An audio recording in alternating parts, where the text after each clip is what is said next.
Interesting side note, Charles. Seems Yeah, like trying to open Zoom shut my Chrome down again. it did it? Huh. Yeah. I mean, I don't know what's causing it because I was able to restart Chrome without any issues, and then get on, but That's odd. bug. Maybe I just need to send it to Zoom. Yeah, I would. Because it should give you an error code, so you should be able to attach that and send it into them, and they should be able to help you. Yeah, I'll have to check at some point. Yep. All right, let me give the I managed to open it from Chrome without any problems. I've never had any problems with it. Zoom is generally pretty good. That's why it's been odd, and it's only happened the last 2 times for me. But so it might be a recent update that they haven't quite worked the kinks out of. Yeah. Let me give a preamble here, and sure, we may have to reiterate it at some point depending on how many people we get in. But I want to first say welcome to all that are attending and joining and have questions and input to put on this. Couple things before we get started. One, the main topic, and it's not the sole topic, but the main topic is how Tasha's Cauldron of everything with character options and some of the other optional aspects are the main topics as far as the pluses, the minuses, and this is the draw in the feedback from the Unnamed Adventures Guild members, so we can hear them and maybe adjust what we put out initially as far as that, or explain better so everybody's on the same sheet of music. Secondly, I know things when discussions happen, things can get a little bothersome or heated, I guess is another term, and like that. Please, nobody take anything personal as far as that. I know we've had at least one that did, and it's a shame, and it was nothing about us how as a group / community addressing these into our world and like that, since it's not a official D&D world, it's my home brew world that we're using as a collaborative and fitting things in, and it's fairly easy most of the time, but just don't take things personal, because the input is not meant personal. Whether I don't take it personal unless made personal, and I hope those out there that will be participating or watching don't take things personal from this. Now, with all that said, the floor is open to all those that would like to bring up their questions, their topics, or not topics, but their questions, looking for more information or their supportive points for their point of view, because we do have open ears. We will listen.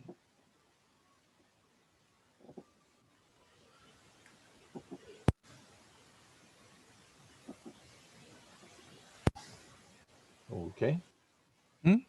I said okay.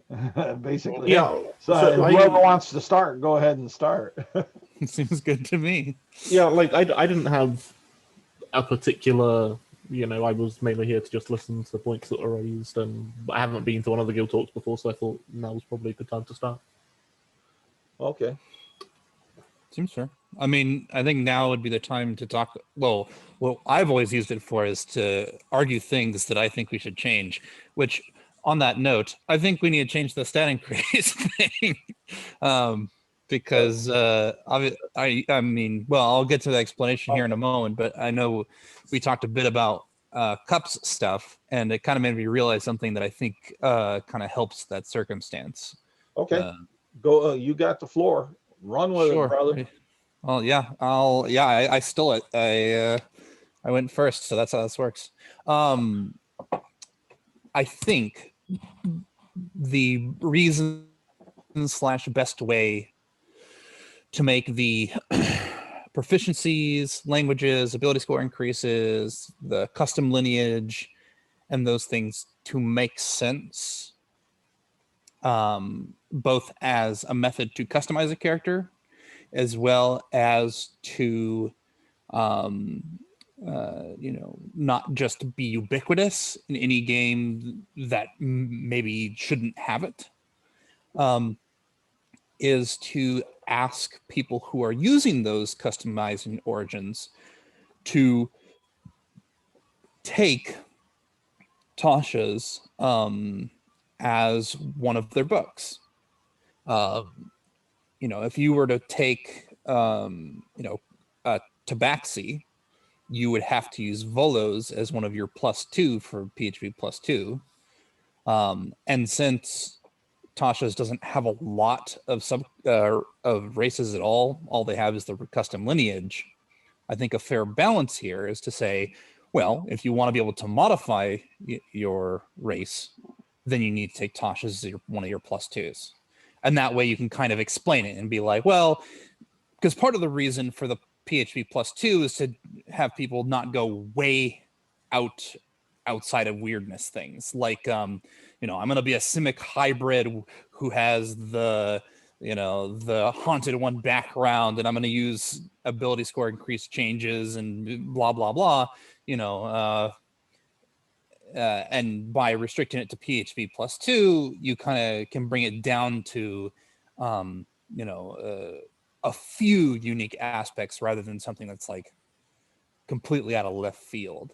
And I think maybe our original stance of saying, hey, these ability score increases, we're still thinking about them, but for now, don't take them, is resolved relatively well if we just say, well, if you're going to modify your race, then using the Tasha options, then you need to take Tasha's as one of your +2 books, essentially. And to jump in on that, to me that's a common sense thing. Sure. No, I'm just saying from my perspective, and I'm not here again, not throwing stones at anybody. Like I said earlier, don't take things personal, but when it says PHP +2 and the illustration that we give in our UAG player's guide is showing actually 2 books. Yeah. And that's why I say to me it falls onto a little bit of common sense. But something, and to the point that you were talking about when we were working with Cup, and one way that we saw that was a workable solution, because Cup being Kenku and originally you were using them out of the Volos. Yep. And like that, the way to deal with it with an ounce of consistency. And I'm really working hard not to use that term logic like we talked about that night, because of my logic in D&D. On that, yeah. Forbid. But for consistency's sake, where we brought them on in using custom lineage, Yep.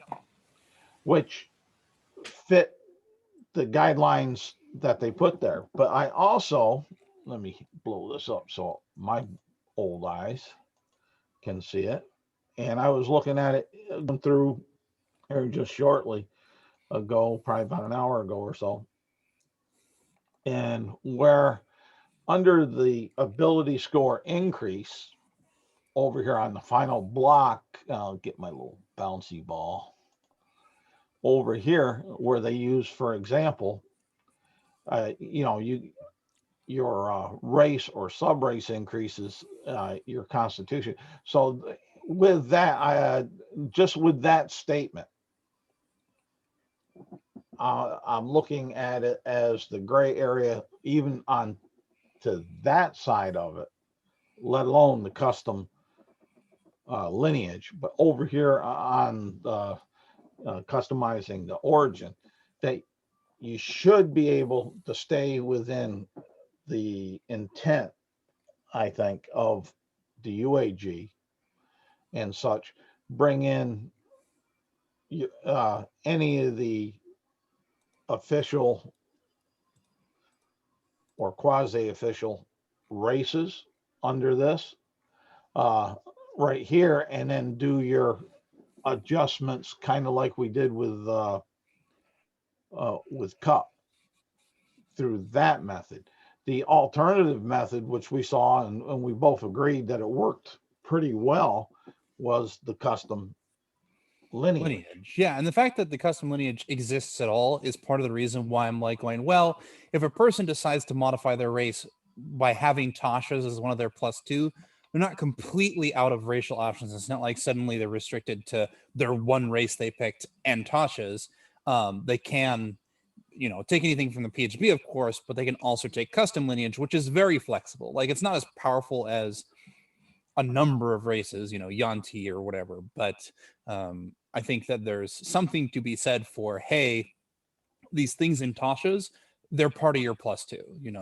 You take the optional class changes, it's part of your +2. You take the, I don't know, backgrounds. To be honest, I agree. And that was the biggest, I don't know if concern is the right word, but I think that was the biggest convincing factor for me, was to be like, oh, the thing that you're paying to have these ability score increases change is that you take Tasha's as one of your +2. And that might be okay, but in some cases that's not. If, for example, you want to really out their character, Simic Hybrid, just as a good example of this, then you are looking at, okay, PHB, Guildmaster's Guide to Ravnica, is Tasha's really my only last choice? Like, do I not want anything from, Xanathar's, or do I not want a unique background? And then that level of customization is fine as long as the as long as it's not as long as it doesn't break immersion. And kind of a piece to that aspect, and one of the biggest issues I had with the ability score increases was, if you're a new player and you're moving your stats around, maybe you shouldn't be doing that because you don't necessarily know like what the right thing to do is, both as a GM as a player. But once you make it one of your +2s, then it's kind of on the player to say, this is my +2, right? They're like, okay, this is, the cognitive cost I'm willing to pay. These are my 3 books I'm looking at. Customizing my origin for ability scores is one of them, and so to some extent that's now on them. They can consider it without too much building on itself, too much complexity. So can I just to jump in here? The idea here then is that if you use, say, take the example that it uses in the book, where you want to be a dwarf that increases your intelligence by 2 and charisma by 1, that would count as your +2. That would count as one of your 2 books. But presumably custom lineage, if you wanted to be, if you're using custom lineage, that Tasha's would still count, but Volu's Guide, for example, wouldn't, right?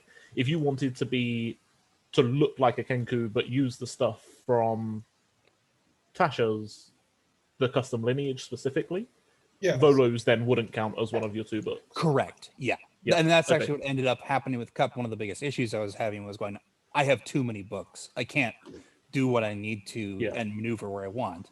And that's when I was like, oh, and that's when I talked with Charles, and I realized that this limitation is a sufficient limitation. It doesn't need to be more than this. We don't need to.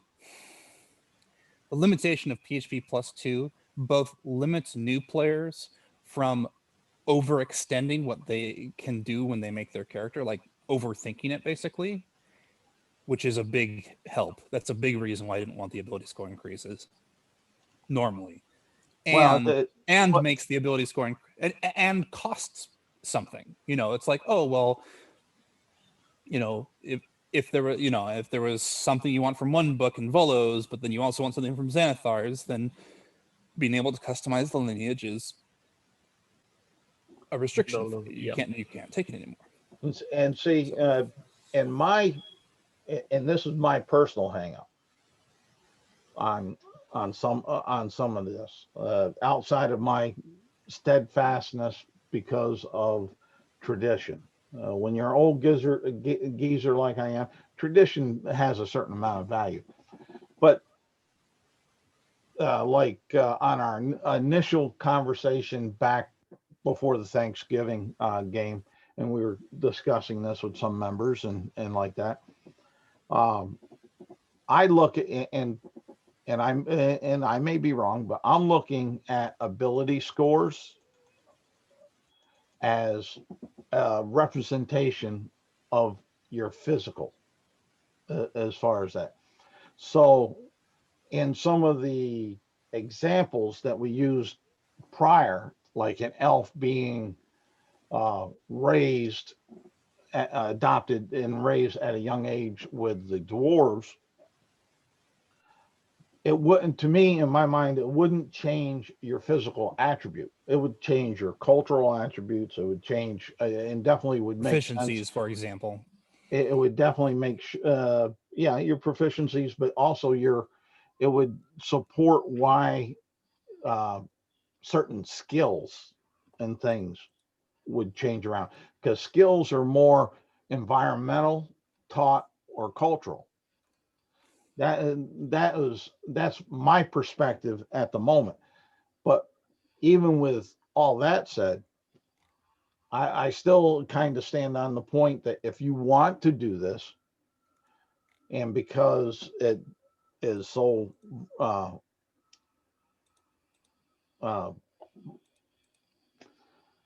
stated in the section of Tasha's that it's optional, check with the DM, and it says it multiple times, that I would, if you came to me, you'd have to sell me why.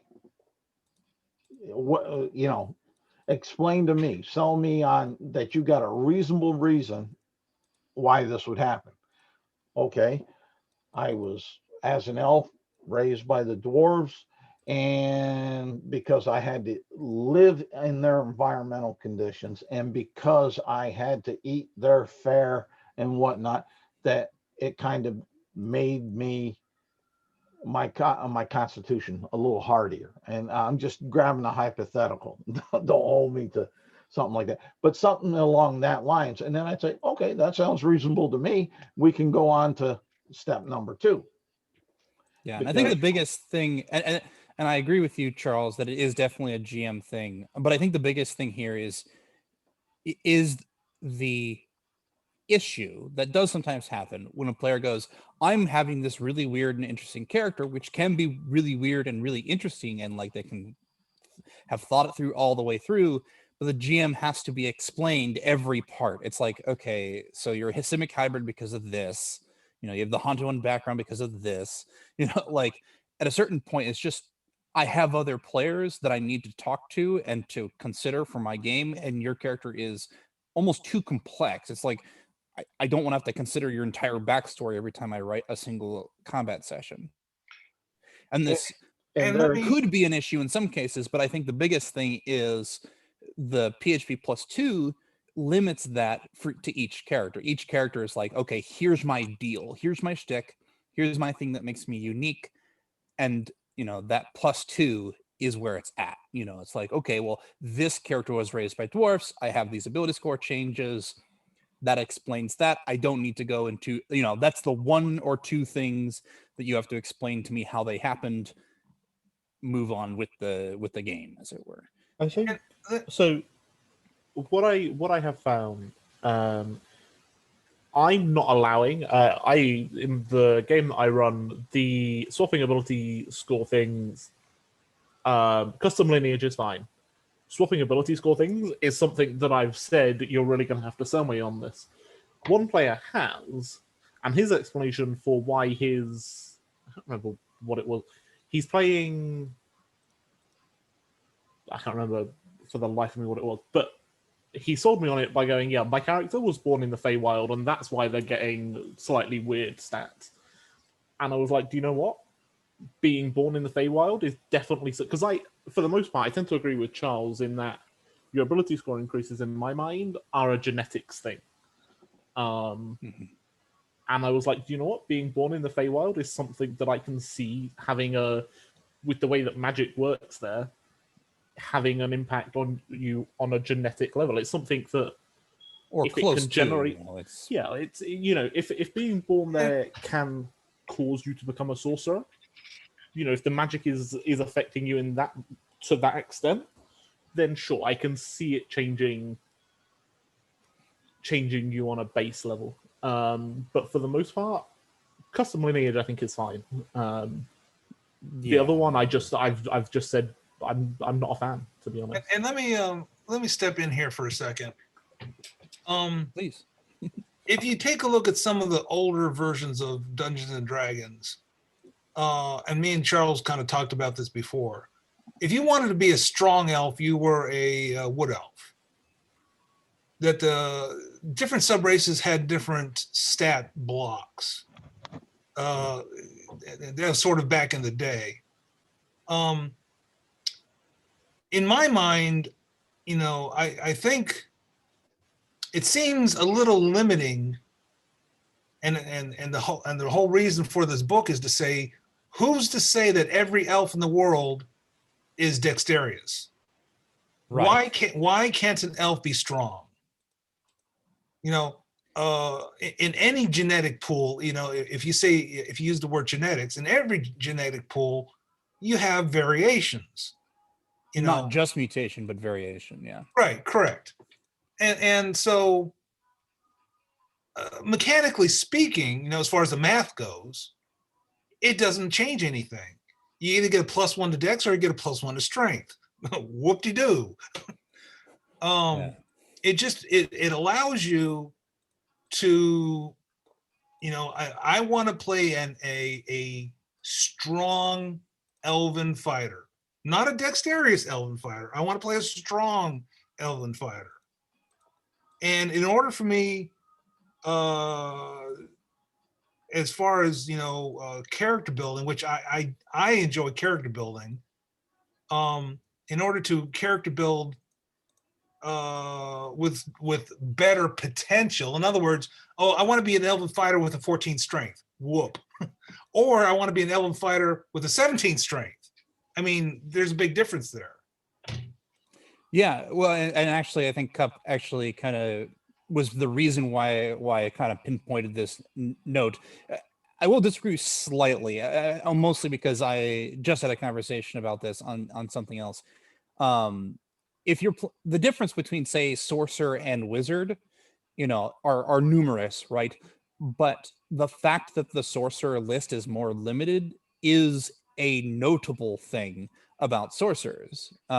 Even though you might have picked all the spells that sorcerers still get, the fact that you could have picked something else actually does affect things, which is why I think that you're essentially correct, but it's worth noting that having options is also a benefit, even if you don't always pick those options. And that was kind of my original issue, is that why wouldn't a person always just take the ability score increases that are associated with their class? Just every time. Just like I find the race that I want, whatever it is. I take Yanti every time because Yanti or OP or whatever. And then I have my stat increases go to my class that I want. And that was the issue I had, right? Sure, I want, there can be good explanations for these sorts of things, but as I mentioned, there's some limit towards okay, your character's too weird. I have to overly consider the character every time. And Cup was an example here where Cup had to do a number of different things pretty flexibly, be able to have deception checks, so I had a positive charisma. I didn't want to high dex monks, so they had +1 to strength, +2 to con, a very broad character, and that was causing some issues in building the character. And that's when I realized, here's the limitation. Here's the thing that stops you from over complicating a character is the +2 in addition to the PHB. And I think it is also worth noting, Jeremy Crawford has said on record that a positive modifier to a stat can imply practice in things that stat is associated with. So if you have like a +5 to your wisdom, that implies practice in survival, implies practice in insight, even if you don't have proficiency. But obviously, proficiency and expertise, even more so, is kind of like a specialization. Is like, I really practice this rather than just I have some casual experience with it. I sort of disagree with that. I mean, and I'm fine with this. You disagreeing, but I'm just saying Crawford has gone on record to say, "Hey, this is the case." Actually, well, what I'm saying is, if someone has a +5 wisdom, okay, they're very wise, and they might have some experience with survival. Sure, but that doesn't make them having studied it, which is proficiency. Sure. Or being expert in it. It just means that they're wise. That's all it means. Well, and I think the distinction here that there's a little bit of nuance in what Jeremy Crawford said from what you just said. Not having proficiency and instead having a high stat, yes, doesn't mean you don't have training. That's true.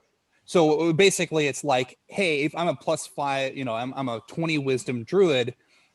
It doesn't matter that I don't have proficiency in survival. I've lived in the forest. That +5 is representative of my ability to survive, right? Okay. Proficiency is kind of like a specialization. Expertise is kind of like a specialization. But that said, I mean, the description for the elvish proficiency is that elves are known to have very acute senses. Like that's not a learned thing. You don't learn to have acute senses. You can learn to be perceptive, but that's not the same. Like there's some weird interplay here where the book describes things and then players change what those modifiers actually mean in many cases.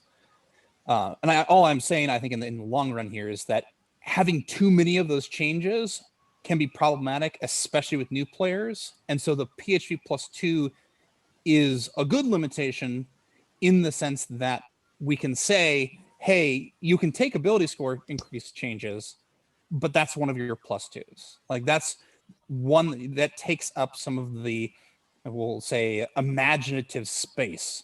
The uniqueness that your character can fit in for us to be able to work with on a regular basis. And I think that's reasonable. I'm mostly bringing it up because my original stance was, I don't know, but after working with Cup and then realizing that the +2 actually makes a difference here, I don't think it's as big of an issue than I thought it was originally. So. Yeah, I don't know. I'm not a big fan of it because I think it makes. I wouldn't say we shouldn't include it. It's not something I plan on including it in games outside of the UAG because I think it makes certain races that were already very strong even stronger. UNC and Seda that get magic resistance, Aarakocra with its flight. When you can apply these things to any class and get a +2 and a +1 that perfectly fit that class. Half elf also. Half elf as well. They don't have as strong racial features, but they have some of the most flexible stats in the game. Yeah, I guess Mountain Dwarf, although Mountain Dwarf isn't Mountain Dwarf traditionally wasn't super strong before, but now you can put 2 +2s into places, and you get armor proficiency. Like all of my wizards now are Mountain Dwarves because I'll take medium armor and I'll take a +2 intelligence and a +2 constitution. Yeah, it's just super good in a lot of cases. Sure, why not? Yeah. It will be super good. Mountain Dwarf wasn't super strong before though, so that's less of a.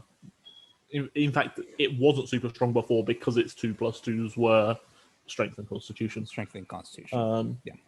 I mean, it was fine for fighters, but then it specifically had the other proficiencies which are not useful for fighters. Or barbarians, I guess, but also not that great.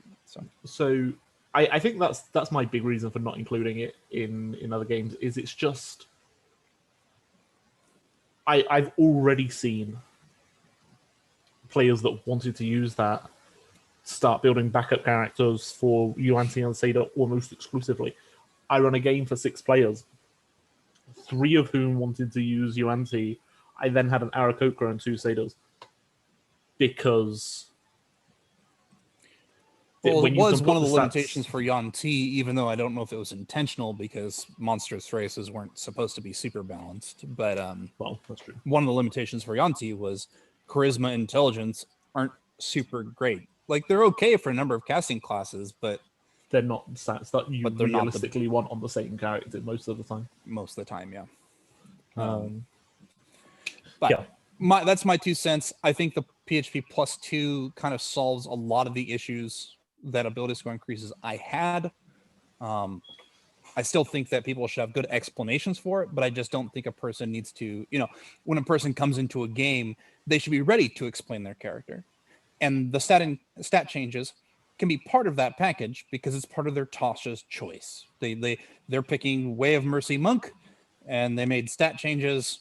Here's the reasons. That's a book's worth of uniqueness.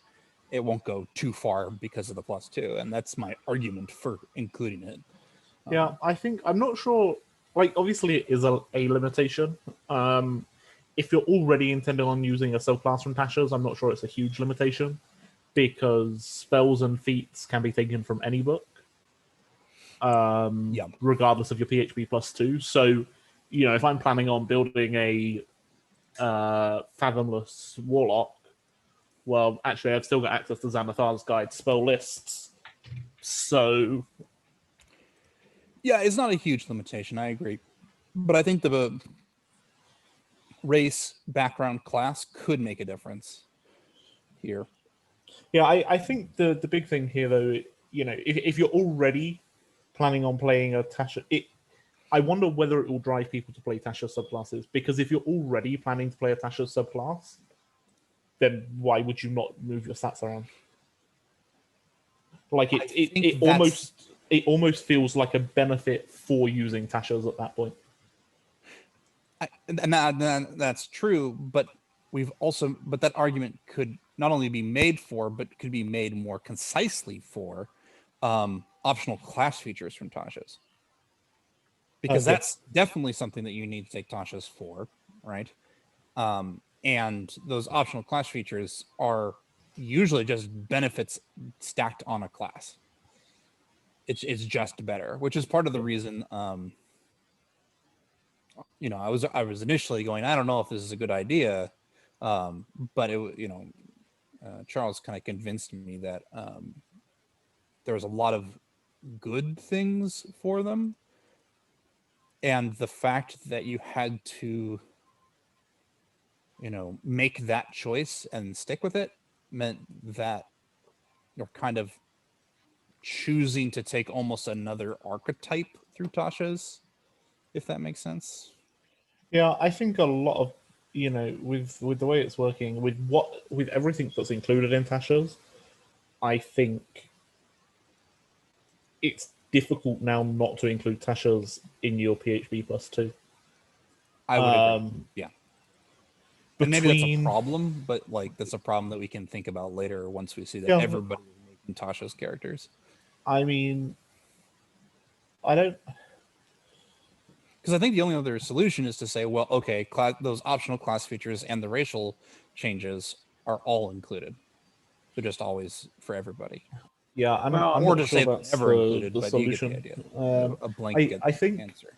Well, the class features, class feature feats, or the class feats, as they were on the UA, we were allowing them under our guise of UA material and use. There again, all upon DM approval, and to be honest, that's a lot is on that, because it should, in a lot of ways, it should be in the sense that if it is more than that DM thinks he can handle, or it doesn't fit the story arc or whatever's going on, then yeah, he should be able to say, it may not be the best thing tonight. Do you have something else as an alternative that would fit maybe better? It's not telling people no, totally not, but just not with this one.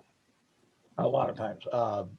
I mean, you it's- almost always want to work with your GM anyway. Like, it doesn't matter Yeah, what and- circumstances And are. Isaac's point there, where someone really went and made an oh shit character that was just wild crazy, maybe fun as all get out, but there is the aspect of how that may be fun for the player. It may not be fun for the DM and the other people in the party.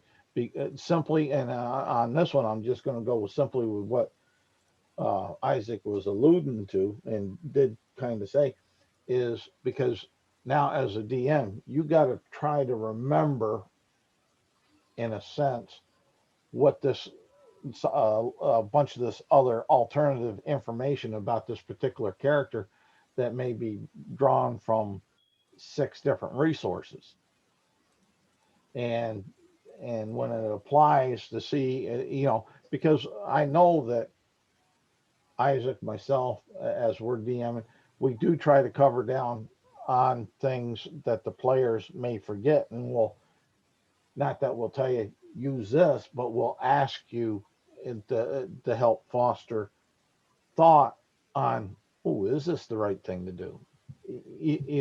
Type of thing. And when you have a character that is just massively complex, then it's hard for you to do that. And it's hard for you to set up fun challenges for an individual like that. So just that little bit onto that, just throwing on out there into the mix, is the fact that,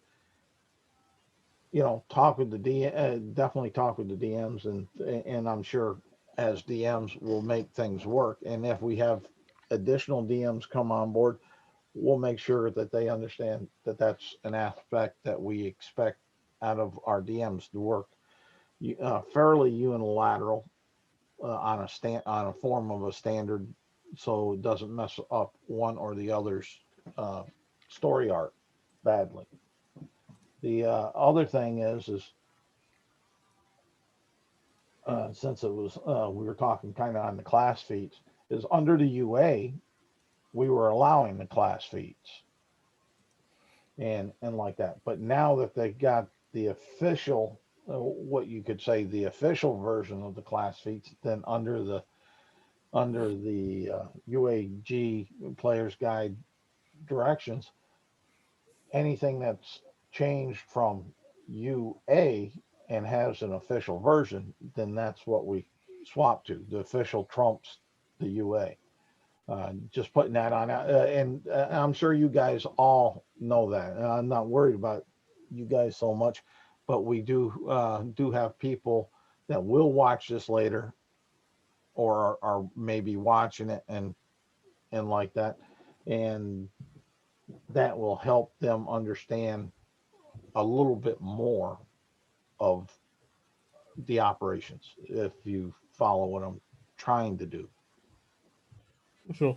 I one question I do have is, how does using UA interact with your PHP +2? I think it counts as one of the It really doesn't, because it's not a Oh, it plus. doesn't? No, like this is, or at least I can't see anything. I'm looking at the player's guide now. Yeah. I'm not, like, it doesn't say that UAE counts as one of your books. Equally, it doesn't say that UAE doesn't count as one of your books. But generally, they're add-ons, changes that are playtest and like that. So they're really not traditionally considered a traditional book. Yeah, well, UA is the same as a equivalent as Adventures League, and so ultimately, Sorry, can it's you the explain to me what framework you mean by that?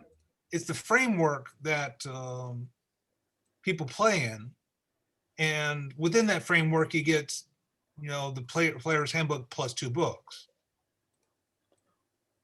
Well, yeah, our standard that we set at that was somewhat driven by the Adventures League, but the UA is just simply playtest material, and a lot of times the UA stuff just isn't allowed in Adventures League until after Right. a while, and that's why we allow it. One reason why we allow it here on DM approval, because if it's something that really the DM looks at and says, man, that's way out, that's way overpowered for what this game would do, and I would ask you to reconsider, in a nice way saying no.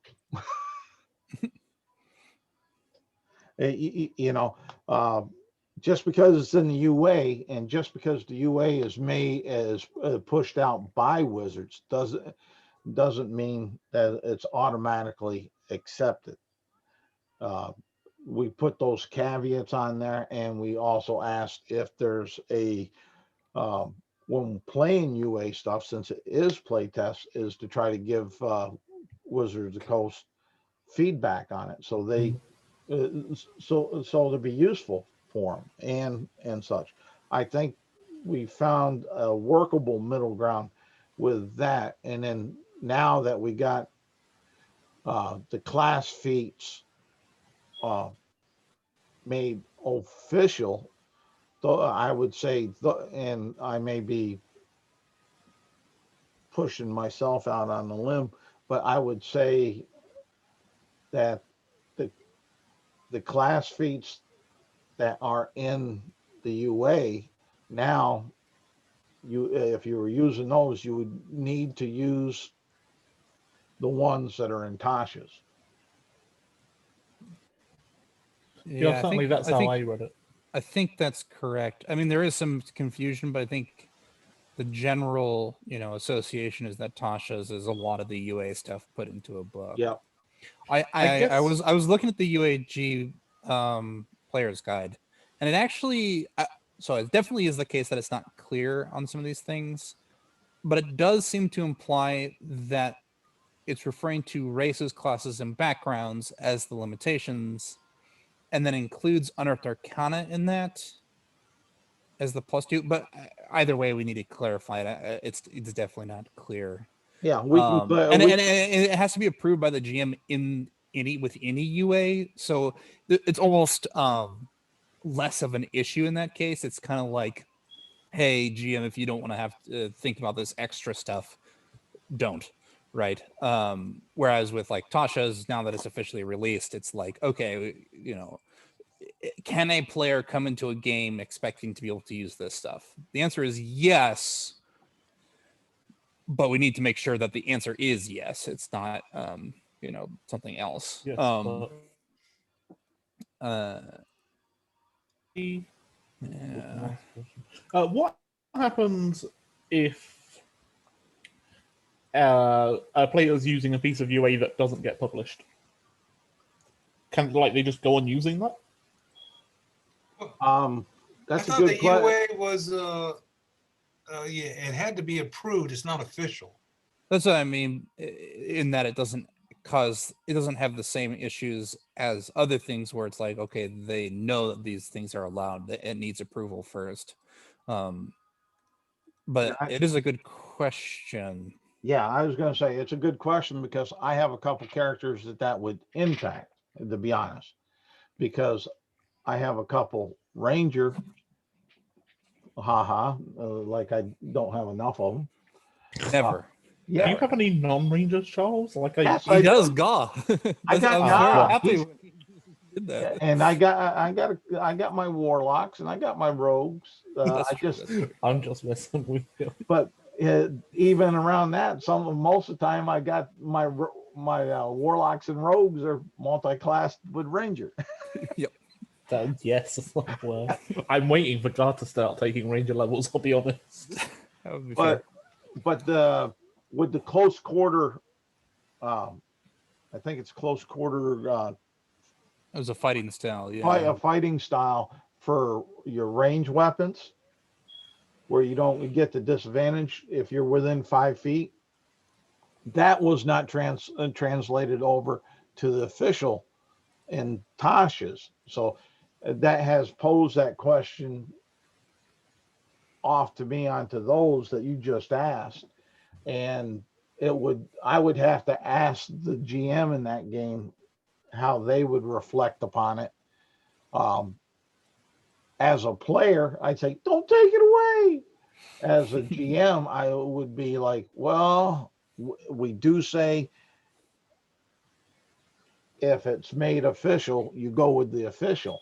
And looking at it as a broad brush, then I would have to throw myself under the point and expect a no to come back from it, because looking at the character class feats as a whole, just by the title, these are the ones over that maybe the ones they didn't bring over, they didn't intend to, and the ones they did, that's the official version to run with. But Yeah. I would still defer it to the GM. I'm just looking at both perspectives. Yeah. I guess the question becomes, at what point, because I have yet to hear, or in very few cases, do Wizards of the Coast come out and say we will never be making this official material. Yeah. And so I guess And the question I don't think becomes, that's actually the a couple limitation of questions here is, specifically. I guess my question is, at what point do we say, actually, can I go back to 2016 when they first started putting out UA and use something from then? That seems like probably not, right? On the other hand, if they release UA tomorrow and I make a character and I play that character in every game for the next year until the next book comes out, and I've got a level 10 character using a UA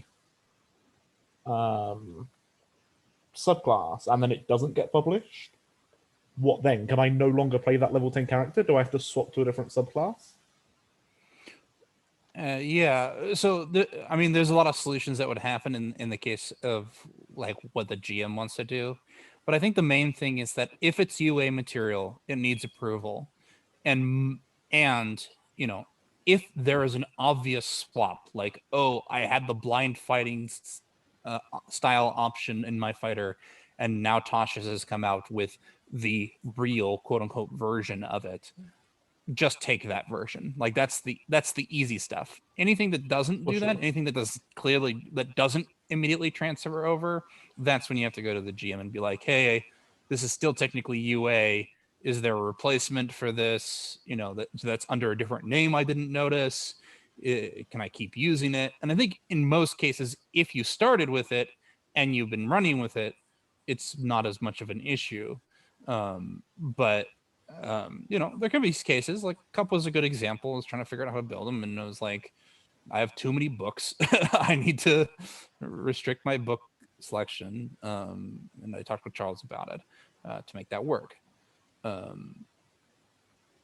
So that's the easy answers. Everything else is an edge case, I think. And I'm kind of with Isaac on that. Most of the time, if in the scenario you gave, Ryan, that you started off playing a UA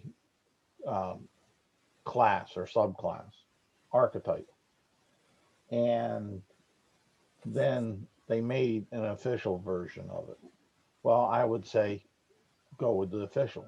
But if they didn't, if there isn't an official version, even like Isaac was talking about, if it even though it's not under the same name, say they gave it a different name, but it's still the same archetype subclass, well then that's more that can end up being maybe more complicated in one way and simpler in another, because the simpler side is, well, this is right here, 95% of what they rewrote and gave a different name. It's this. And a good example, actually, it just come to me, a good example of your scenario. And there again, it hit me, and it's with my Ranger. In the UA, they had the Doomstalker. In Xanathars, they have the Gloomstalker. They are both the same, basic same. They did change the name. They changed some of the attributes a little bit, not a lot, but they did massage them to what the official would. In that case, I would say you get stuck. You get stuck like I got stuck. You play the official, the Gloomstalker. My Doomstalkers, I went back and converted over to Gloomstalkers. But if now, on what I think you're asking, is if that scenario did not exist, then it would be up to the GM to still say, yeah, I'm all right with that subclass, and it's a UA. There's not an official version of it. You've been playing it for up to 10th level. We haven't had an issue with it. Why would I have an issue with it now? That's my kind of my take on it. Yeah, anything that doesn't fit in one of those kind of 2 or 3 more obvious solutions is enough of an edge case that you kind of just need to work with the GM. So, is it a case of just working with the GM? As an example, they did a lot in UA over the past year with psionics. At what point does a subclass, if a subclass changes significantly, there was a fighter subclass called the Psychic Warrior, which is fairly obviously, it was a psionics-based fighter, and so there's a pretty good argument here for that was published as the Psi Warrior. But actually, when you look at the mechanics of those things, they are totally different, not even remotely the same. So if you were playing the Psychic Warrior, do you now switch to the and this is what I Warrior? mean by a different name. In some cases, it's the same name, and it's like, okay, clearly this goes here to here. This is one of those different name circumstances where it's like, well, okay, it has a different name, and there are differences, but you should switch over. If you don't want to switch over and you're like, hey, I've been playing this Unearthed Arcana, I want my Unearthed Arcana, please, GM, spare me your cruel punishment, as you beg them by, bribing them with pizza or something, they might say, yeah, sure, that's fine. Like, okay. Yeah, like, no. and that's fine. That's like their decision to make. But there are also cases where it's like, oh, I was playing this thing called the Psychic Warrior, or no, sorry, it's called the Psychic Knight, I think, the Psychic Knight in one of the more recent versions. Where is it? And then it's like, oh, well, here's the Psi Warrior, which is essentially that, but it just has a different name, right? The Psychic Knight, wasn't that on the UA with the 3 psychic classes where you ran? Yeah, there's like, ignoring Mystic, there was like 3 subclass versions of Psychic Fighter, and they changed the name on one of them because the Psychic Knight did no psychic damage, and that was confusing. Like I use Psychic Warrior as an example because the UA doesn't in any way involve the psionic energy dice. Yes, which correct. The Psi Warrior in Tasha's does. So it's and that is a significant mechanical difference, right? And so I guess what I'm wondering here is, would you have to swap from the Psychic Warrior to the Psi Warrior? But I guess what you're saying is it's a case of tool. But but just because it's like, here's the usual. Oh, you don't want to do the usual? Talk to your GM, right? Yeah. Like that's how we take care of it, right? You fill the big parts with a usual common answer, and then everything else is. This is our ruling, and if you don't like it, go and speak to Isaac or Charlie.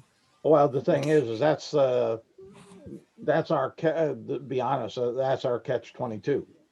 talk to the GM. Because the GM, here again, I'm a strong advocate of that. The GM is the one that's running the game, not the player. The player, and I hate to be rude like that. The player is a critical element in the game, but he's not the one presenting the game. Oh, for sure. And like that. So the presenter has that option because they know a bunch of the background and other things where maybe that's not the best fit or it wouldn't work well or for whatever reason. It could be that you're just trying to be a dick to you too. I don't know. Hopefully none of the GMs we have here or ever will have here will be a dick. That's not what we're looking for, but you get what I'm saying on that aspect. I'm not going to say that we don't get dickish at times because we rule something that kind of looks crazy, flagrant against what you think as a player it should be. But there again, then that becomes a discussion offline after the game. Yeah, I type just of like thing. asking questions to make No, people, you know, by raising questions, it kind of forces people to think about different things that could come up. Oh yeah, and that's the whole reason behind giving this opportunity, having this opportunity. Besides the fact that really giving a sense of ownership over to the guild members, because you do have a voice, and you use it. I can be talked out of positions if they're worthy, and they make sense, and you can make a sensible argument. A sensible argument to me is not that I just want to play it just because it's new and fancy, and I want to see how and this and like that. Most our games aren't set for something like that, though. At times, if there are enough people together, we can run a one shot just of wild, crazy stuff, just to see how those type of characters play out, just like Isaac did with the UA psionic subclasses when they came on out. That was a test game to see if they were OP, underpowered, or pretty cool. Phil, was there anything that you wanted to ask about? Since, Haven't heard much from Phil. I know we threw some of our things you wanted to talk about. Is there a topic that you want to? I don't really have much to talk about. It's fair enough. Ultimately, as a game master, I hear people had been talking about, well, everyone in the brother's going to be playing a Yanti. Well, as a GM, I certainly have control over that and say, well, no, having 5 Yantis in the group just doesn't make any sense to me. Or maybe it makes a lot of sense because now we're playing a Yanti only party, and that's the point. But yes. Yeah, I to an extent that's true, but I think once you've said Yuan-Ti's a playable race in this game, when everybody turns up and says, or when half of the party turn up and say, "Yep, I want to play a Yuan-Ti," to then turn around and say, "Well, actually, you and you can't play Yuan-Ti because I don't want 5 Yuan-Ti," seems harsh to me. I don't know. If I've allowed something in the game, if I've said yes, this is fine, then that's what my players are working with. To then turn around and say, actually, too many people picked it, some of you are going to have to change. And actually, it doesn't quite sit right. Yeah, in my mind, at least. Yeah, I mean, you could always start with the statement of, sure, you guys can play Yanti, but don't be surprised if I say no to one or more of you because, Yanti are, are normally evil or whatever reason you give, right? But I recently heard this discussion and quote, not by Jeremy Crawford, but by who's one of the AC Inc. players. But basically, he was like, the suspension of disbelief, the idea of, you know, putting aside your regular life and being able to imagine, you know, the game that your character is in, the game that everybody's character is in, to play it, is a bit like a door where each person has a different key to get through it. And I thought the analogy was pretty interesting, because essentially what it's saying is some people can be very flexible with a lot of different things. They're like, okay, yeah, sure, Simic hybrid with, you know, Legolas 2.0 and you know, whatever. Here's my game, go. It doesn't break my immersion. And then there's some other people who are like, hey, not only do I have to have, you know, the races all make sense in the setting, but I also need to track my equipment carrying capacity. And I need to know why magic has slots and how people talk about magic. You know, or do they talk about it as like third circle, as third level magic, or do they talk about it in some other ways, rare enough? You know, some people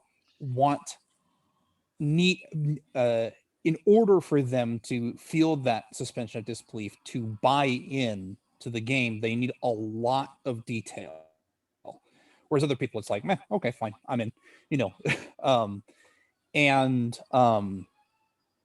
I think that more often than not, maybe not more often than not, but often people will make characters that fit their own ability to suspend disbelief into the game, right? And they'll consider the best way to make the character matching that description. Okay, I need to have an ideal, but that's all I need. Everything else it can be whatever, right? But then you have the same, a different player at the table who doesn't work that way, and the GM is another player just like everyone else. And so I think it's arguably the GM's job, but everybody's investment is to make sure everybody gets to have that, right? To buy into the suspension of disbelief, to buy into the consistency in the world. And you know, there are some things in Tasha's that could knock people out. It could be like, hey, I thought stat increases were racially different things. You know, dwarves have more strength, more con. They're not humans with training in strength and con. They are dwarves, right?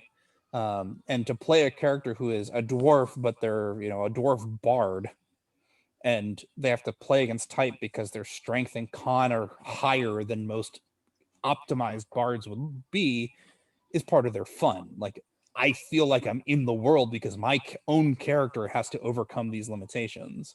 But on the other hand, other people would be like upset. You know, they'd be like, well, why can't dwarfs have more charisma than a human or whatever? Just be fair, in the back of my mind, I really want to play a dwarven monk. Yeah. Now, he's not going to be Chinese based though. He's going to be more of a fisticuffs puncher and kicker and biter. Nice. Yeah, and to be honest, I don't see an issue with that. Yeah, And, makes sense to me. So, you know, and of course I'd want, you know, 2 to my dex and 2 to my wisdom. Yep. Being a monk. But one. So, and this is a perfect example of something where it's like, that sounds really cool, especially from a mechanical side. I'm like going, that's a great idea. But there is a problem that I think, at least I picked up for my own suspension of disbelief. And that is, if you're really a rough house fighter and not like a Chinese Zen, you know, whatever thing that Cup tries to be, why do you have +2 wisdom? Why do you have +2 dex? Like, why wouldn't you just have more strength, right? I mean, obviously, stat-wise, you want the dex and wisdom, but like, why not? Like, what's the thing that drives it? And maybe that's part of the creative impetus to make a cool character backstory, right? Maybe that's a great reason to do it. Right. Well, that would be on, you know, do that with every single thing that your character has, and suddenly the GM's going, okay, this doesn't make sense. How does this Simic hybrid fit in my game? It just doesn't. Wow. Especially if I take the drunken master. Well, the thing, Well, now it makes a lot of sense. Well, the thing to me, and that's why towards the beginning of this, I said you would have to sell me as a DM for that. How and to do the ability swaps like that. Now, I know how I would sell the wisdom piece because I'm in a monastery. I'm being taught and I'm gaining that type of wisdom instead of intellectual. I'm being shown to look at the world around me, possibly kind of like a Shaolin monk, and watching how the animals are acting. That's more of a wisdom gaining. So I if something just as simple as that, I could say, okay, I buy off that. And then if you're going to say, well, I'm going to take 2 from my strength and put to my dex, that might be a little bit harder sell. But there again, I I would say I could sell it because of all the physical training to get those uh, graceful moves down. But it to me, it, something short that sells a reasonable, consistent reason for it, I'm good with. But like with Isaac was saying, yeah, that can help a person, a character with end up with a very creative backstory. The backstory is a whole lot different than background and such into this because the backstory will should help to support the background. Or the background helps supports the backstory, but yeah, but the backstory is more intricate. Yeah, that's why I'd say that would support the background, but the background for the quick, simple answers to a dummy like me would be something akin to what I said, and it's not that moving like in that scenario, it's not like moving those stat bumps into those positions are game breaking. It's just I'd like to have a reason that's consistent. You see, I'm working the hell out of not saying that word. That would make sense to me and the rest of your party. Once your party members actually start to get to know you, if you open it up enough for them too. There again, your personality may be that you're more closed, so it doesn't become an issue that way, but being closed may create other side issues for your party members. Remembering that it's a team that works together and on the paper battle map or the virtual battle map, and so some of those things do make interesting spin-offs and sometimes interesting conflicts between character personalities, which make for interesting game sessions at times.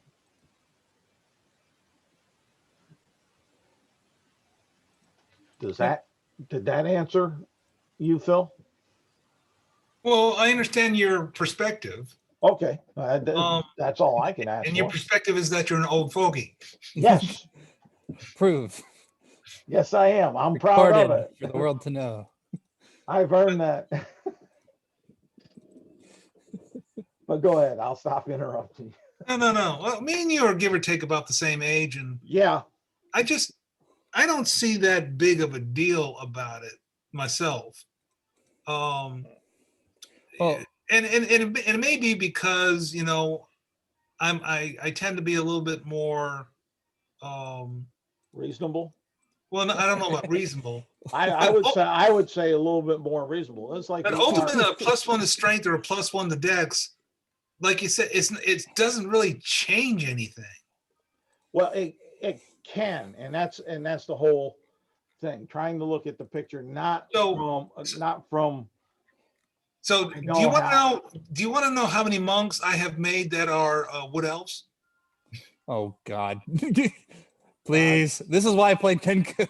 No, Right. I mean, and that's the whole point, is that it gives you the ability to play what you want to play, either a dwarf or maybe even a tiefling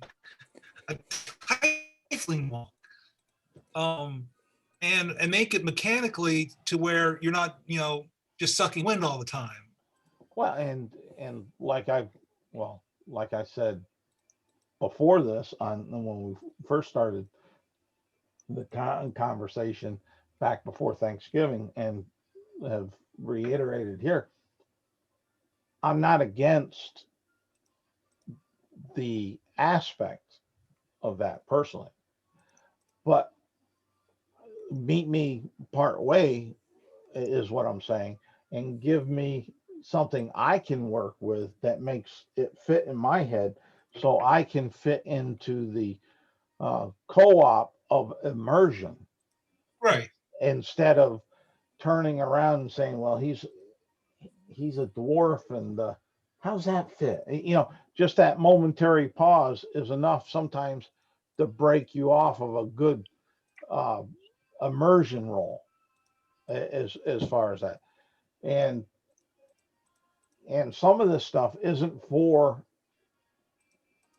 Philip, isn't for Ryan, isn't for Isaac. It's for some of the other members that we don't know how they would build characters, because we haven't seen them build a character. They haven't played yet, and we don't totally know their background, and they come to it and they want to stack this, and this, like Isaac's earlier analogy, and like that, and why the PHP +2 helps control some of that.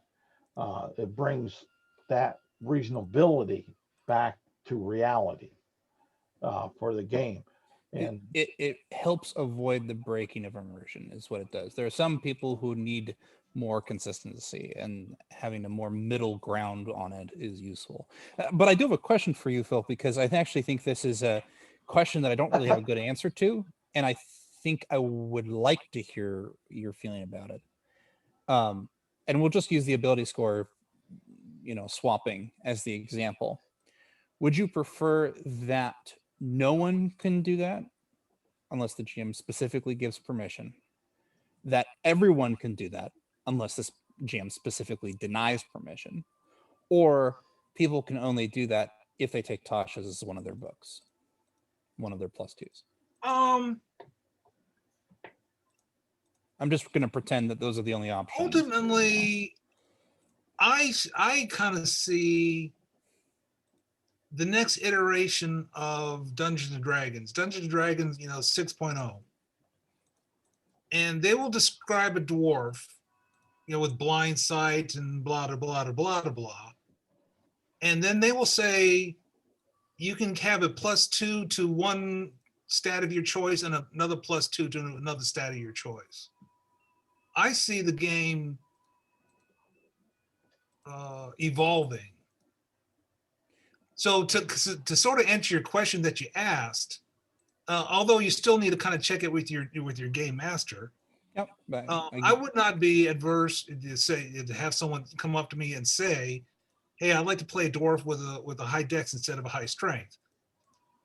To me, it doesn't. Like I said, mechanically speaking, it doesn't really matter that much. Yeah.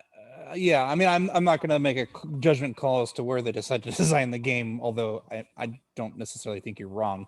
But like, the reason I asked the question is because this is a big question for a lot of things in Tasha's.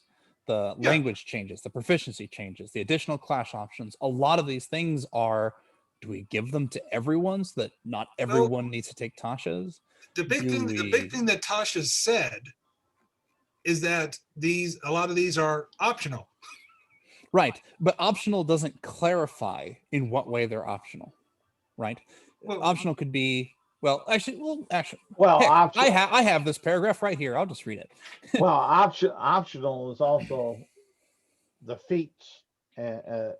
Those aren't core and mandated. Those are optional. That's true. The Feats are optional optional. card. Multi-classing is optional. Yeah. Yeah. But this is what I'm getting at. I guess to try to answer your question, Isaac, that you asked Phil, and I'm not answering for Phil, but my position on it is if you're going to go ahead and use the ability swapping, then I would say you definitely have to have Tasha's as one of your plus twos. and I wouldn't argue with that. I think that's a fair and reasonable request. I would agree. I mean, and it mostly, when I first saw Tasha's, in my head I was thinking everybody gets it, unless the GM explicitly says no. And that's when I was like, oh, there is a few of these things that I would not want everyone to assume they can come to the game with. And the ability score changes are one of them. But as I mentioned, when I was working with remaking Cup, I was like, oh, there's a good chance this counts under the race that you pick for your character, and therefore applies to the plus two. But what I would put forward is, even if what we're saying is, yep, you can do this as long as it's one of your plus two, PHP plus two, is that the GM should still be made aware that you're doing it. Oh yeah, definitely. Right? Like, I think the GM, yes, I agree, but it's a difference of opinion here, or perhaps it's not a difference of opinion. I think the GM should be made aware of pretty much anything any choice you make for your character, for sure. But Absolutely. I think it's very easy if you say, okay, yeah, you can customize your ability score increases, but it will take up one of your two books. It's very easy for a player then to turn around to show up to a game with a character made where they've used this and it doesn't get mentioned. And so then when your GM is going, how was your level 1 character got... And it wouldn't then be until the GM goes, how was your level 1 dwarf got a 17 dexterity, that the player goes, oh yeah, I used the thing from Tasha's. The player's guide says I can do it as long as Tasha's is one of my two books. I think it's worth mentioning that you should still be calling this out to your GM as something that you've done. I agree wholeheartedly. yeah. It's something that we may want to mention. And I agree with you, and I think we all agree with you here. The thing I'm wondering is, how different is it from me saying my character's a hill dwarf? What do you mean? So if I came to a game and I started playing my character and I described my character as the short guy who is 5'3" and built like a rock, blah blah blah, and carries an axe, maybe he has medium armor and a shield or whatever, everybody's going, okay, he's probably a fighter, maybe a barbarian, whatever. And then at some point, the GM says, oh, you're a wizard? How are you wearing armor then? And you go, well, I'm a dwarf. Like, I'm just trying to think of what the distinction I think the difference is that realistically, when you show up to a game, the GM is likely to know your race, your class, possibly your background either. Mm-hmm. But if I show up to a game and the GM says, oh yeah, what race are you playing? And I say, Dragonborn. Mm-hmm. There is an innate understanding by the GM of what the Dragonborn stats are and what it does. And if you're changing something there, that should be called out to the GM. Whether it's ability score increases, whether it's proficiencies, you're an elf that took stealth instead of perception. Yeah, and I understand the difference now. I think here for just a second. Go for it, Phil. So ultimately, you can choose Tasha's as one of your books. Mm-hmm. However, most of the things in Tasha say you need to check with the game master. So that doesn't lift that restriction. You are correct. It doesn't. I think where the confusion may come in is new players are going to read the player's guide. So I say new players are going to do this. What I did was read the player's guide, and if the player's guide had said, if I started next week, brand new to UAG, read through the player's guide, and the player's guide says, as long as Tasha's is one of your PHP, one of your +2 books, you can use this. It wouldn't necessarily occur to me when I brought my first character into a game to check that that was okay, because I've read the player's guide, and the player's guide is kind of the rule set for UAG, if you like. So if something is in the player's guide as this is okay, you can do this, and doesn't say, please bring this to your GM's attention, I probably wouldn't. And Because and that's a good point. That's a good point. The other thing that I would tag with that as a point is that we have, as human beings, a propensity a lot of times when we're reading is only to comprehend the aspects that are important to us and breeze over and forget the other aspects that we figure, oh, that's not a big deal, which may be to some people, well, ask your DM first. May breeze over that and say, here's the meat and potatoes where I'm talking about where I can move the attributes and like that. Not beating up on any particular personality type, but just knowing that that is a traditional human behavior. Going for the mechanical big meat and potatoes here and focusing on that and putting off to the side the other, and then at the last moment in the scenario Ryan gave, oh shoot, I forgot to do that, is what the player would say. I did read that, and I'm sorry, I should have, and I would say that could be a very honest mistake or oversight. I don't even want to call it really a mistake, but an oversight, because they didn't do anything wrong per se. They just no, it's just tricked the GM accidentally. Well, I don't know if you'd say they tricked the GM or if they presented it and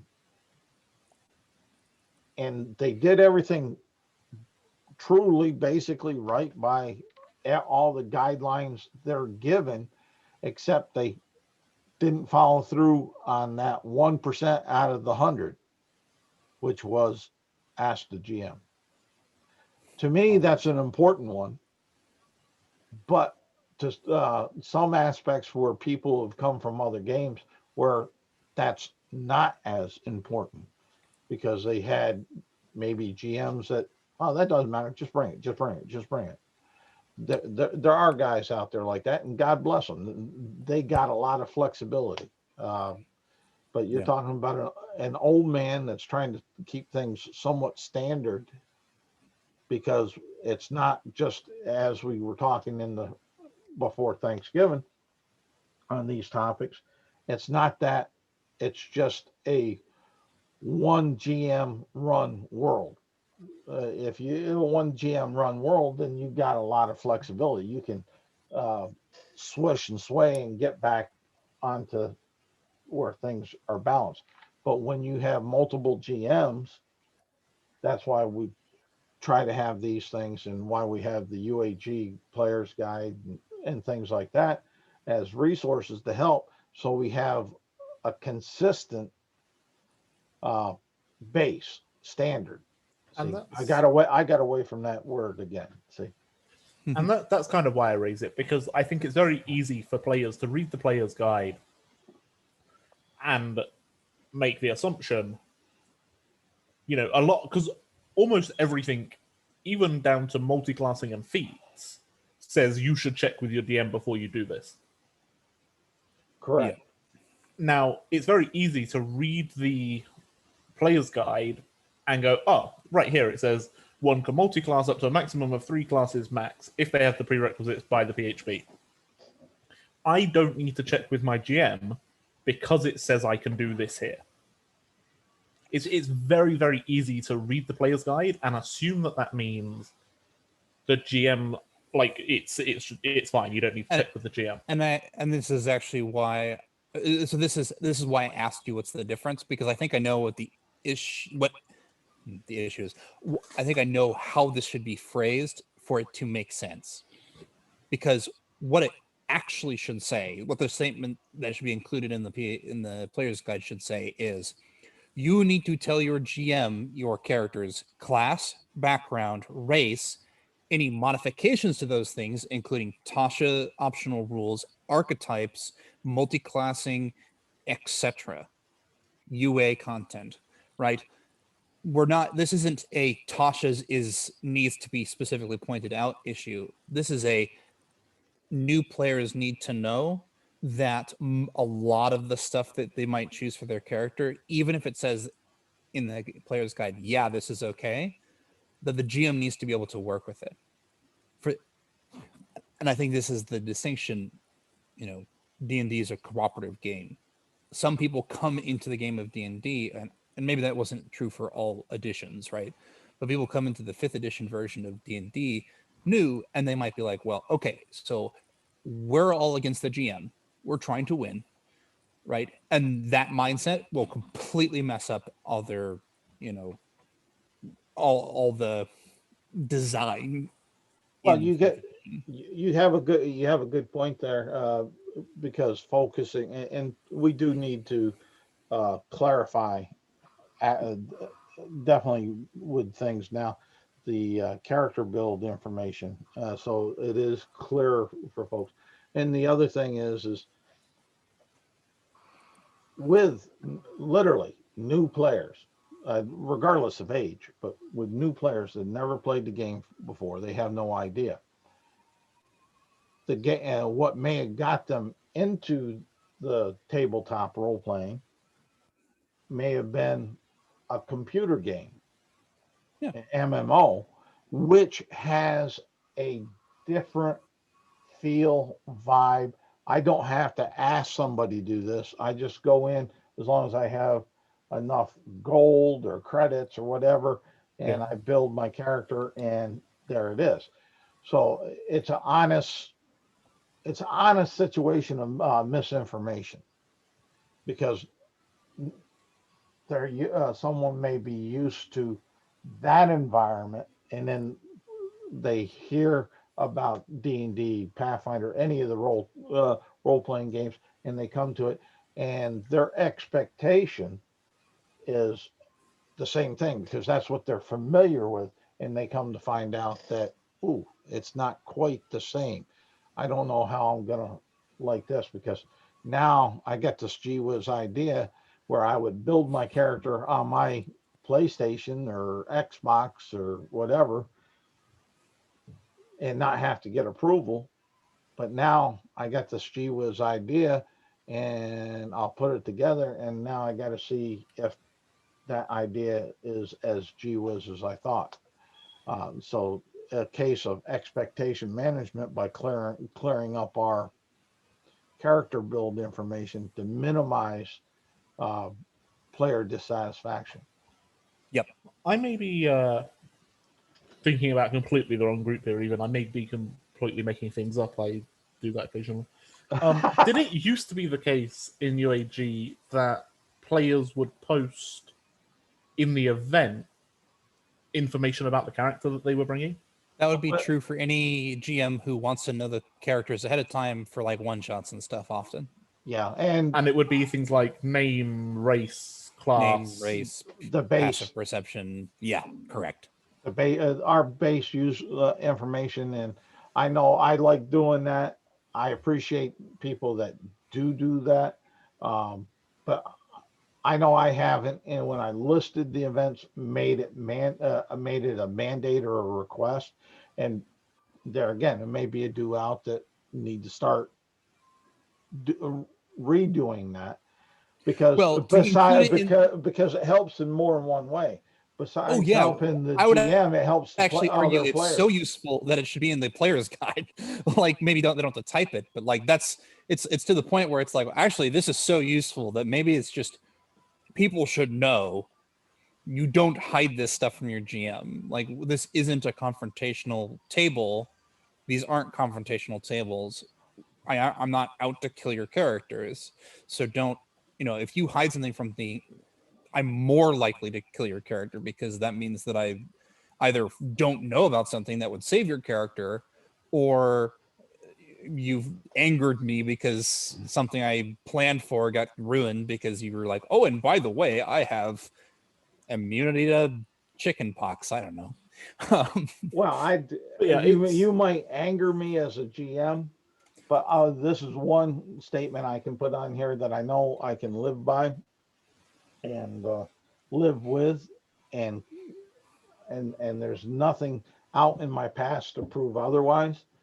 You can piss me off as a GM, but I will not retaliate in killing your character solely because of that. Now, if you make stupid choices, you win stupid prizes.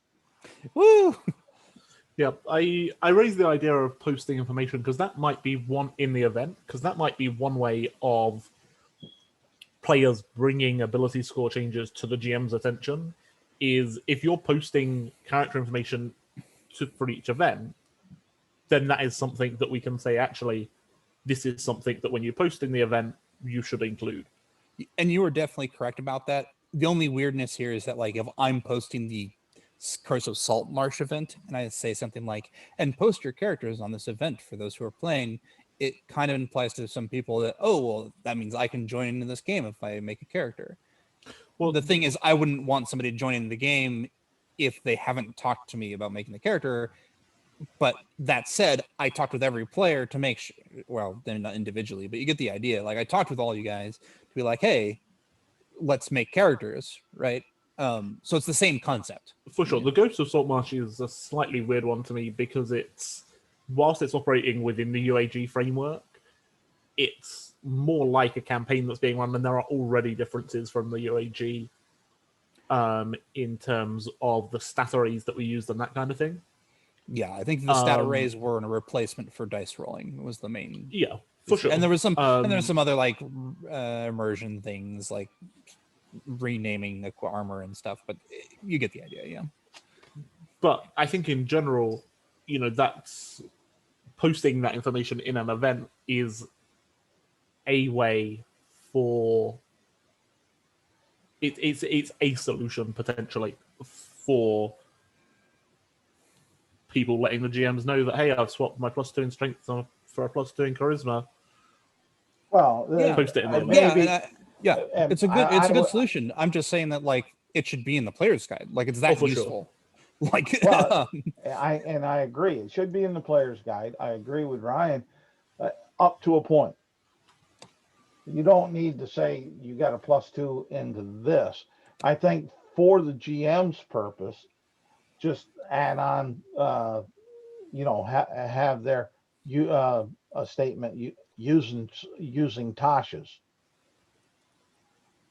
That way, I know some players don't want to give up their ability scores to their teammates for whatever reason. There should be communication to the game master, because, like I said, even though you're using Tasha's, the items in there are still optional. Yeah. So you've still got to check with your game master. Hey, is it okay if I don't put it in the con? I put it in the decks instead. And I think that's the distinction between putting it in the player's guide versus asking people to post their characters out. Is that the post of the characters is usually to everybody, and it's sometimes irrelevant. Whereas if you put in the player's guide, it's like, hey, let your GM know these things. And that's all you need, right? It's like, my race is a Kenku modified by Tasha's. Okay. The GM could be like, oh, I know what a Kenku is, and I know what changes you can make due to Tasha's. I don't have to consider much more than that if I don't want to. And if the GM then wants more information, they can ask for it. Yep. And the same would be the case for any archetype. If I say, hey, I'm going to play a monk for this game, the GM's like, oh, cool. Which archetype? And you go, You say I'm a level 1 character. I don't have an. I'm like, yeah, I'm a level 1 character. Doesn't matter. or maybe Sorry, you say that's the I'm hopeful. Kensai. They might be like, oh, okay, that's different than what I was originally thinking when I hear monk, right? You know, I'm like, oh, I'm looking at putting in my black pudding so that the monk can look really cool. Oh, wait, he's playing a Kensai. That's just gonna destroy his monk weapon. Maybe I don't do that. Maybe I put something else to make the monk look cool. Or whatever it is. And that's, I think, the distinction here, right? Is that, yeah, you talk to the GM. We all agree with that. I think putting it in the player's guide to say you should make sure your GM is aware of this stuff is kind of the point that Ryan makes, a good one, but not necessarily that it has to be as detailed as post this in the Facebook event. As long as the GM knows, they know. And that's enough. I know. I feel I just wrote down the note for myself as far as on the events. And it might also to bring back character basic info for the event listing. Like if you got a picture helps.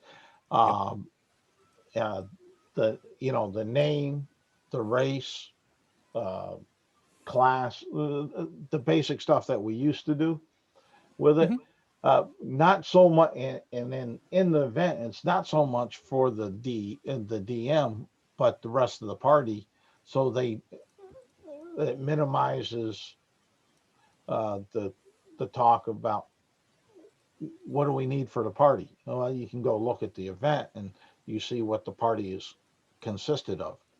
Yeah, and it's a good thing for a lot of GMs to do. I'm not saying it's a bad idea to do No, that. I know you're not, but I'm just saying I could see the value in that aspect that Ryan was bringing, and the value. There's more value for the other players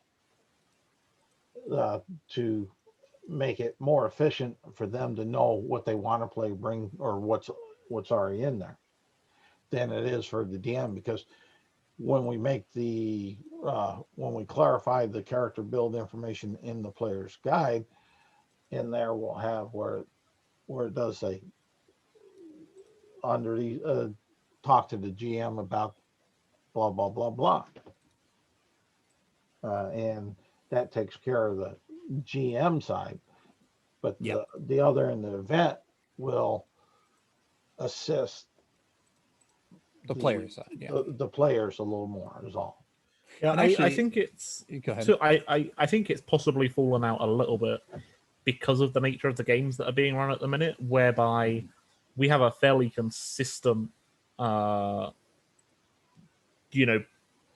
players for each game are fairly consistent, and so I don't need to ask what Phil's going to be playing for the Monday night Crew Gathers game because I already know that, right? As one of the existing players, I already know that. So I think that's possibly why it's fallen out, is in terms of player usefulness, where we have consistent players playing in the same games every week. Well, yeah, you got, and that's a valid point too. But hopefully, we've had a fair amount of new members come, and hopefully they will definitely start maybe getting into more games and such. We really probably, it would be helpful if we had one or two more DMs that had different time slots that they were available that would like to run games and such. That would be good GM fits, because we want to keep about the same feel from game to game. Maybe not identical, but similar. So that whatever I did in this game, if I take the character and played it in that game, there's not going to be an issue. Yeah, well, and so one thing I will say is that once class is finished for me, there's a chance they'll start one shots alternating with the Monday game that you're running. But I mean, that's a temporary solution, I suppose. This is something I was actually going to message you about, Charles, but I guess I can bring it up now. Okay. I currently run a campaign on a Tuesday night that I suspect will be finishing early on in 2021. Yeah. at which point I would have time to run games for UAG. I just wasn't sure what the process was for running UAG games. Well, in the past, I'll put it that way. I had a little Word document that said, "This is our DM standard." So, so all the DMs would know, because when we had about 8 DMs, we had some that, because we just assumed, because they were good DMs, don't get me wrong, and that's why, and they come forward and they asked, and we had them run a trial game so we could see, and yeah, they did good, and so we said, okay. And then as time went on, some things varied here and there and gave a wide view and change on so-and-so's game compared to so-and-so's game. And I played my character over in so-and-so's and brought it over to this so-and-so, and he had some issues, major issues with aspects. So hence that there. But if it's something that you would like to do and willing to do, then one, to be honest, I'm fairly transparent. I'm so old I don't care. I've seen how you played. Isaac has seen how you played. I don't know if he's seen how you DM'd. I haven't played in a game you DM, but that's immaterial. In these events that you've been participating in, your thought pattern, your processing pattern is similar enough that I wouldn't worry much about you running a game and it getting batshit crazy, and then the rest of us trying to figure out how to make it work.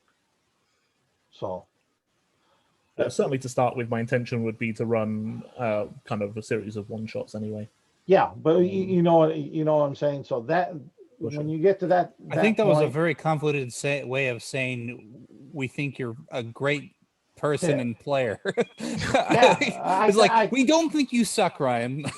Yeah, well, but Good job. I think you're reasonable enough, and that you'd be a good fit if it's something you wanted to do. Hey, once I wrap up my campaign, I'll message you more about it. But yeah, no problem. Like you mentioned having more DMs, and I was like, oh, this is something I was going to message you about in the next few weeks anyway. So yeah, well, the more DMs, and this is the reason why I mentioned more DMs, and I've done it a couple times in the last a month or two at certain points, is that your time frames and from your time zones are different than ours. You're in the UK.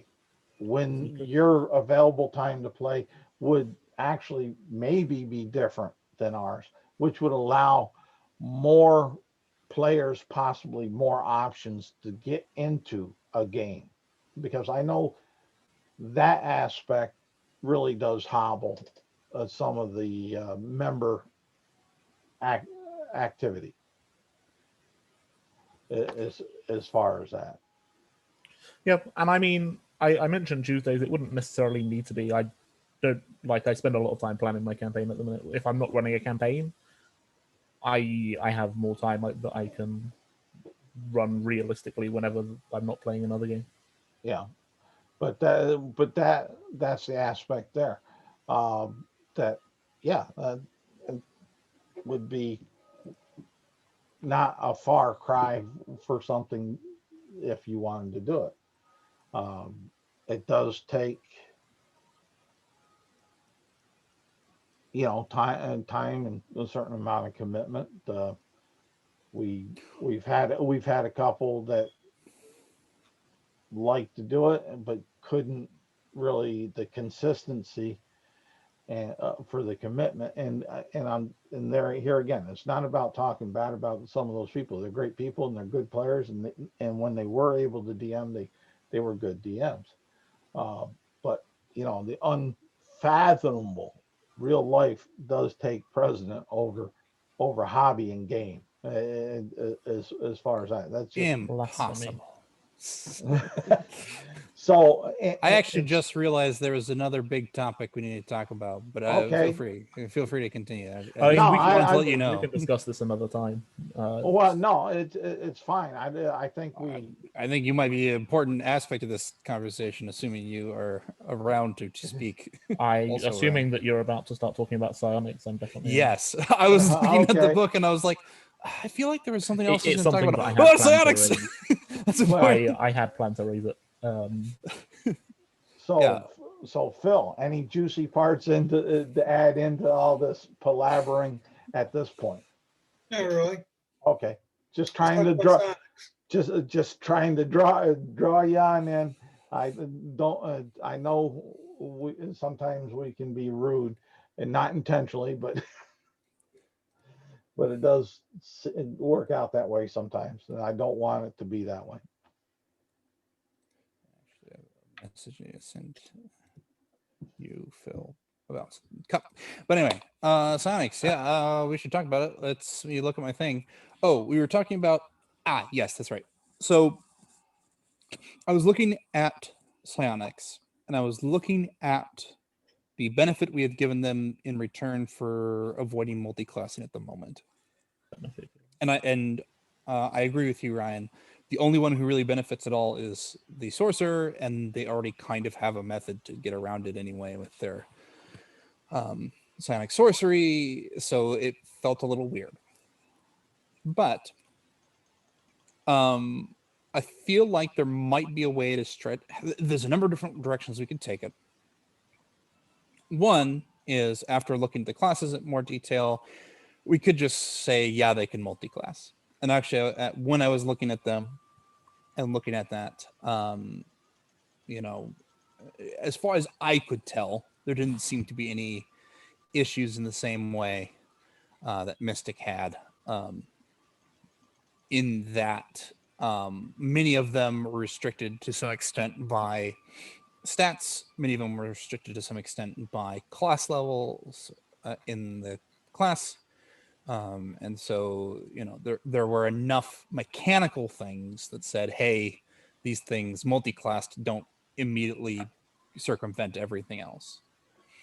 But assuming we don't want to make that change and don't want to rescind the way we were doing things, one of the things that I had realized that could work was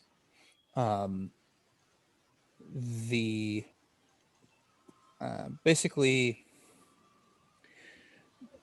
so actually, and maybe I'll just bring this up as an issue, and then maybe we can find solutions. I know I have one solution that maybe works, but basically what it comes down to is that psionics in 5th edition feels a lot like magic different, magic light, magic diet magic, whatever you want to call it, right? And to some extent, the fact that these archetypes are offshoots of things like fighter, of rogue, help that, because it doesn't feel like they're completely psionic, not truly psionic. And I do feel like the psionic sorcerer actually was done well to make it feel sufficiently different. So I'm not like harping on any of the archetypes here. I'm just saying that like it feels a lot like they tried to do psionics and then went and kind of backed off from anything too significant. But we had the previous multi-classing issue, and so we're trying to find a way to be like, hey, when this person uses psionics, it doesn't interact with magic in the same way other magic does. Counterspell is harder to do, stuff like that. And one of the solutions, and the solution we had, or the solution that Charles brought up, which I thought was a good one at the time, was there was no verbal component, and it was sometimes more difficult to recognize as a spell, which, counterspell and other things therefore would have a more difficult time to interact with them.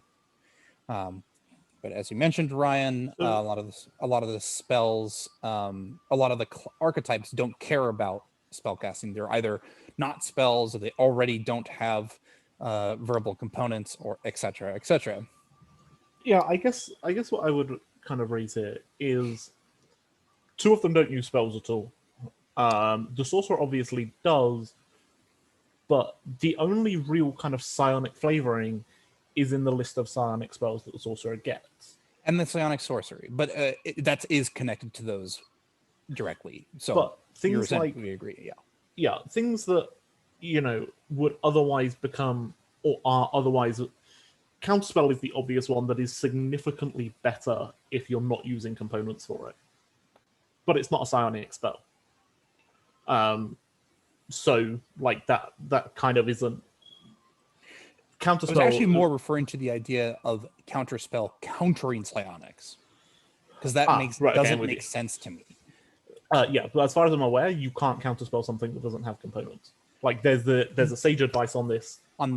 You can't counter something that you don't know is happening, which psionic sorcery specifically says there's pretty much no component to this. So, like, and this is How do why you we know that added the that's not a thing spell? saying anytime you cast any spell as a psionic person, and this was one solution, was to be like, hey, if you pick up spells from any source as a soul knife, we're just assuming it's psionic because you can't multi-class. So I take Magical Apprentice, they're psionic spells now. Yeah. But that's one solution, but it's very minor. Another solution to this kind of issue is an idea I had, which is essentially an expansion or a change to the way that magic would work. And this is assuming that we would continue with the no multi-classing thing, which we don't need to do. And that is to say that the effects of psionic spells or psionics in general aren't visible to anyone who aren't interacting with them. So I'll use three examples. Tasha's Hideous Laughter. You cast the spell. In this case, you would still do all the components for Tasha's Laughter, assuming that you don't have like psionic sorcerer stuff. And then the person would start laughing, and that's just how it would work, right? And so there's not much of a difference there. It might be harder to tell, as we mentioned earlier, but that's all.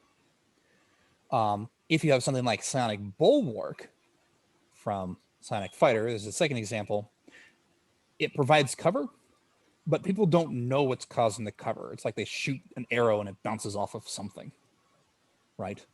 And it is kind of implied in the picture where there's like, oh, there's this field that's implied, but like it only is visible on impact, right?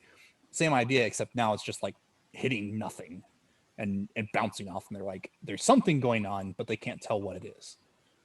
And I think the third most obvious example of this would be like if you could cast Fireball as a sorcerer, psionic sorcerer, same. The people that you hit would get burned, but there would be no bead of fire. There'd be no explosion of fire. It would just be those people who got hit saw this effect, and now they're burned. Everybody else is just like, why is everything on fire?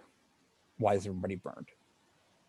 And that was kind of another solution, is to be like, hey, these things don't produce a visual effect in the same way that other spells do. As a possible solution to that, and an explanation for why they're harder to tell as spells. I think that makes psionic casters significantly more powerful. I agree, but they also can't do multi-classing. I mean, and two of the archetypes can't cast spells anyway. That's true. I mean, this is a solution, right? I guess my question there is, if two of them can't cast spells anyway, like if the idea behind this is we're not going to let you multi-class, so we're going to give you another benefit, yeah, and two of them can't cast spells anyway, then what benefit are you giving them? Well, so the benefit for like Protective Field, normally you might describe Protective Field as, oh, I attack a person and then my character uses Protective Field, there's a force field that appears, and they go, oh, that person is using some sort of magic, hard to tell what kind, but they're doing something. Right. It's not a spell, but they're doing something to protect their ally. In this version, they wouldn't have that. And that explains why it's harder to tell what they're doing, is that, you know, you go to attack the wizard and then suddenly your sword just stops and you're like, what? You know, and you look over and no one's doing anything, right? And that would be the quote unquote benefit, is that it's, I can see that. You know, it's some sort of like mental or physical thing that just doesn't project itself in the same way magic does. It's like, in order to burn you with a fireball with magic, it's I create a ball of fire. But with psionics, it's like, I just burned you. I just give you 3rd degree burns. And that was the idea of a solution. But as I mentioned, looking at what I could tell from my own design standpoints, it doesn't look like these archetypes have the same issue that Mystic had. So we could just say, hey, no multi-classing. I mean, or we could just say multi-classing is fine. Sorry. My vote, for what it's worth, not being a GM, is that multi-classing is fine. But I guess you were probably already aware that would be my viewpoint from the comments that were posted on the thing. But for those listening in or watching it back, or whatever, I don't see an issue multi-classing these things, because the fighter and rogue stuff scales with fighter or rogue levels, so multi-classing in or out of it is gonna have less of an effect there. The sorcerer is slightly different, but you don't get psionic casting until 6th level sorcerer, which is a big investment if you're multi-classing into sorcerer. And if you're multi-classing out of sorcerer, you still have a set list of spells that you can cast psionically. And they can actually come from the sorcerer, warlock, or wizard spell list already.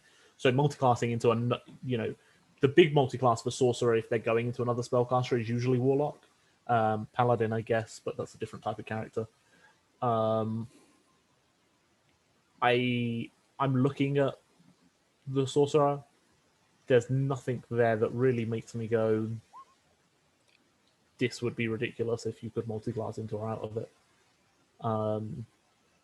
Because I guess the thing with the way that they've done the Psionic Sorcerer is they can already cast spells normally. Very few of their spells are actually psionic. I say very few. I think at 20th level it's about half of your spells, so that's not entirely true. But that's due to the lack of spells that sorcerers get. But, there is a limited number, I guess is a better way of saying, of spells that you can cast psionically, and the rest of your spells are just like the spell casting as normal. So it's not like you're multi-classing out of sorcerer into bard, and now you've got two different types of spell casting. These are the spells that you can cast psionically, and everything else you just cast normally, unless you have the subtle spell meta magic, which can be applied to bard spells, but that's already the case, so that's not really relevant. Not really sure why I brought it up. I mean, that's my I think viewpoint. you can build a character that feels psionic. I also think that the Aberrant Mind sorcerer archetype feels psionic. Yes. But I don't like multi-classing into or out of it is, like you're not gonna gain or there's no massive kind of thing that makes me look at the psionics, any of them, and go, this is something that I have to multi-class into. How could I not? It's fantastic. It's no Hexblade. Right. Which, let's be honest, is just ridiculous. Or Warlock in general, which is Warlock in known general, for but shenanigans. Like, I look at the Hexblade and I'm like, great, I'll take a level, I'll get armor proficiency, 2 first level spells, proficiency modifier on damage, Eldritch Blast. Damn, I'm 1 level behind. It sounds fantastic. Well, let's do this. You ready for this, Phil? Sure. And you should tell us what this is before. Well, no, I like doing it this way. Well, since you are the only ones that have been here to participate, so one of the benefits that you'll have is having a driving force for the guild is we'll just take a vote. Oh, should the psionic subclasses in Tasha's cauldron of everything be allowed to multi-class? Yes or no? Well, I have not taken a deep look at the Sonic classes, Yeah. but from what I have seen, they are not earth-shattering.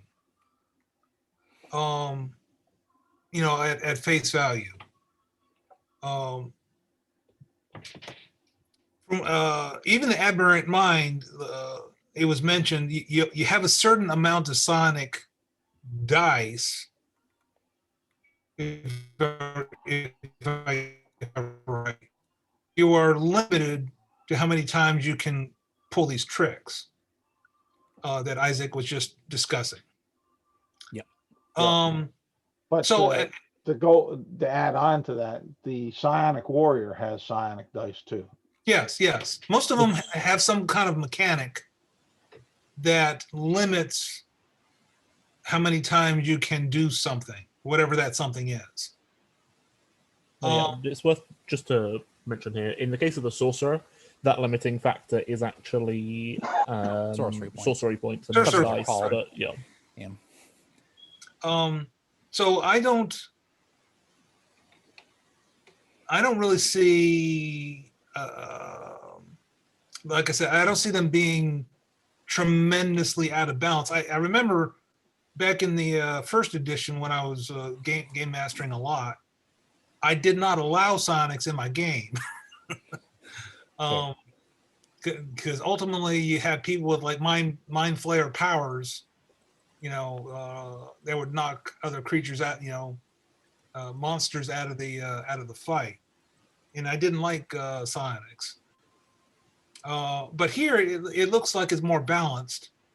And the thing about any multi-class character is, as someone is getting up to 12th level ump, you're a 6th level something, and you're a 6th level something. So there's some limitation in that as well. For sure. Now, what's interesting is the point about the Hexblade is very true. I just need to take a one level of Hexblade, that I can be a very good fighting bard. I level of Hexblade, there are very few characters that I wouldn't consider a level of Hexblade on. Right. But that's besides the point. Right. Yeah, I think go ahead. No, I'm pretty much done. I'm really going to have to look more into it, but just at face glance, they don't look horribly overpowered. My one character that I created with the lineage, I took the Mind Sliver spell. It's good stuff. Which It's is a really good fine, cantrip. like, you can describe that as magic, or you can describe that as psionics. Like, that's not Right. too much of a. In this case, it's going to be, well, I guess it could be either one, since it's just verbal.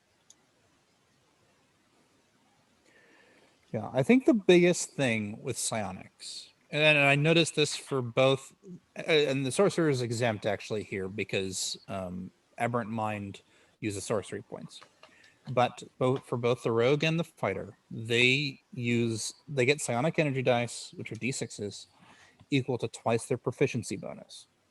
This means they can multi-class as soon as they get it at 3rd level, to essentially get what are kind of like combat maneuver dice. And you look at the fighter, they get, a reduction of damage, extra damage, or movement, right? That means that they could have something like 13 psionic dice or 12 psionic dice by 20th level, assuming they're willing to take 3 levels of fighter or rogue. And obviously fighter and rogue are different, and they gain more options as they level, which at that point you're burning a lot to get into that class, right? But because both of them start at 3rd, which means you have to do 3 and probably should do 4 stat levels, that's enough of a dip for it to not be a major difference. And as far as I can tell, being able to add a whole bunch of D6s to certain things every long rest is something along the lines of guidance and or bless as an ability, which 4 levels into a class to be able to have a few different options as guidance, or there's also the option of taking like a feat for like combat maneuvers in the PHB, let alone in this book. That's kind of a similar situation. It's just hard to see, the most abusable thing I can think of would be if somebody was like, oh, I'll take 4 levels of fighter just so I can get an extra D6 to weapon attacks, extra D6 and intelligence, I guess, once each turn with whatever I'm doing, and most of them have some limitation, like a 30-foot range. Actually, all of them do for the fighter. But it is interesting that they go off of proficiency. So maybe there's something there that could have been a problem, but I'm just not seeing it. Yeah, I think if this was applied to a class that was getting this at 1st level, that would be more of an issue. More of an issue. Yeah. Well, if this was on a warlock that picked up its subclass at 1st level, and it was a 1-level dip. Yep. You would get a 1-level dip for double your proficiency modifier in D6s for stuff. You'd be like, what? No. Per short rest as well. It's worth noting they come back on a short rest. No, they come back on a long rest, but you can regain one as a short rest. Yeah, I'm with you. Sorry, I wasn't reading that properly. I thought you were talking with the warlock. Oh yeah, if it was a warlock with a short rest dice, oh boy. I mean, that's actually not what I meant. I was just misreading the feature. Yeah, it's actually really weird. They just included this idea of like, as a bonus action, you can regain 1 die once every short rest. I guess you could have multiple short rests in a day, so it's not like just 1 die. But yeah, I don't know. It's weird, bit odd. But yeah, I guess probably the easiest power example I can think of, because every character does this, is with the soul knife. It says, if you fail an ability check using a skill or tool with which you have proficiency, you can roll 1 psionic energy die and add the number rolled to the check, potentially turning the failure into a success. You expend the die only if the roll succeeds. So this would be, I take 4 levels of soul knife to get 12 d6 plus extra d6s that I can add repeatedly to skill checks that I have proficiency with. And that's definitely a powerful gain. Good. But when I look at what you're then losing out on, if you're any kind of full caster, you've just lost 9th level spells. Yep. I mean, you could do it with 3, but most casters would, you would want to take 4 for the ability score increases. Yeah. Yeah. If you're a paladin, you've just lost your 20th level feature. Mm-hmm. Druids have just lost unlimited wild. Like, you lose so much by taking a 4-level dip. You lose your extra attack, your 4th attack as fighter. Yeah, like especially when your barbarians lose a +4 to strength and con, but take them up to +20. There's a few classes you would consider it, like sorcerer. But you wouldn't. Like, am I really gonna trade out Witch for a D6 on ability checks? No, I'll use my 9th level spell slot to cast Foresight, and now I just have advantage instead. Yeah, that's probably true. And guidance is a D4 to ability checks, assuming you're willing to take the extra actions to do it. Which is I think when you're talking about 20th level characters, 4 levels takes you into tier 3 abilities. You if you're multiclassing, you don't have at that point tier 4 abilities. Yep. And that's a massive loss. And anything, all right, let's talk about maybe it's only going up to 12th level. Well, okay, now you've only got the equivalent of 8th level abilities from any other class. So I think whilst there are definitely powerful like builds that would be powerful with this, you know, if you're building a skill monkey where you are planning on multi-classing into rogue anyway or basing it around rogue, sure, but you can do that for so many. Like, I can build you a broken class using a broken character using this, but I can also build you a broken character without using this. I don't think that it adds more than Coffee it lock. takes away. It's weaker than coffee lock, that's for sure. Sorcerer Paladin, Bear Totem Barbarian with Druid. You know, those are your kind of classic things that you go, well, that's just fucking ridiculous, isn't it? I don't see, from my point of view, I don't see psionics multi-classing into anything and going, that's absolutely insane. How can you possibly do that? Like, Yeah. you lose. And I think that's what it comes down to: is you lose enough by taking 3 or 4 levels in something that you have to question whether it's worth it to get some D6s. I mean, it's And a I lot of mean, D6s, but it's it's a lot of D6s. it's almost like the number is kind of a misnomer, though. You can't add multiple D6s to the same ability Right. score, right? Um, And stuff. So Now, as a rogue, you're likely to be making a lot of the ability checks for the party anyway, because rogues excel in making ability checks, especially at those higher levels.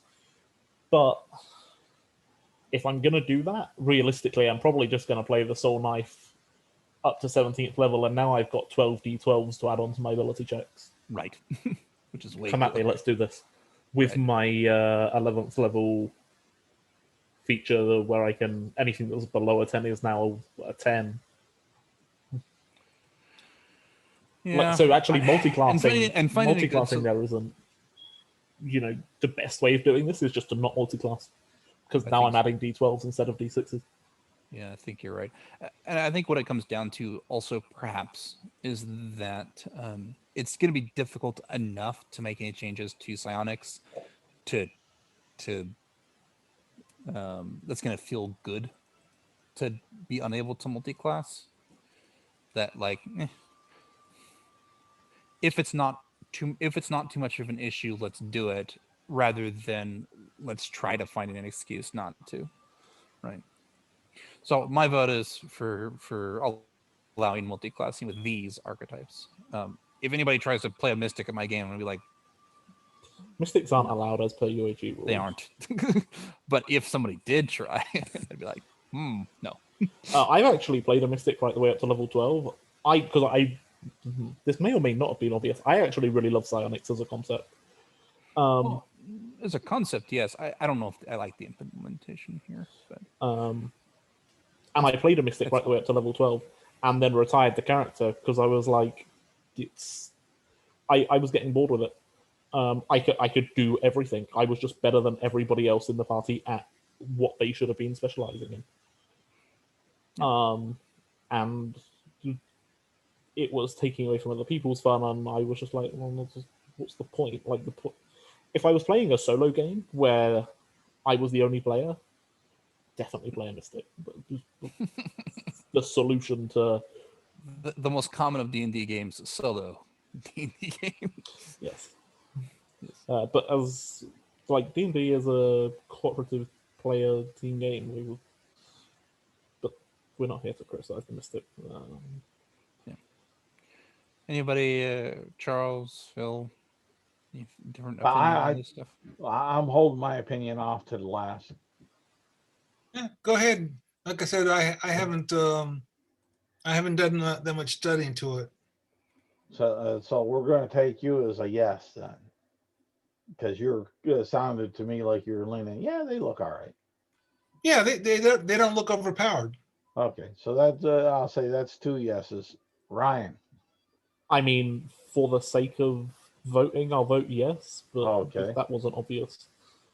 Yeah. Oh, yeah. And so I would say that we'll be allowing the psionic art subclasses in Tasha's Cauldron, everything to be able to multi-class under the standard UAG guidance.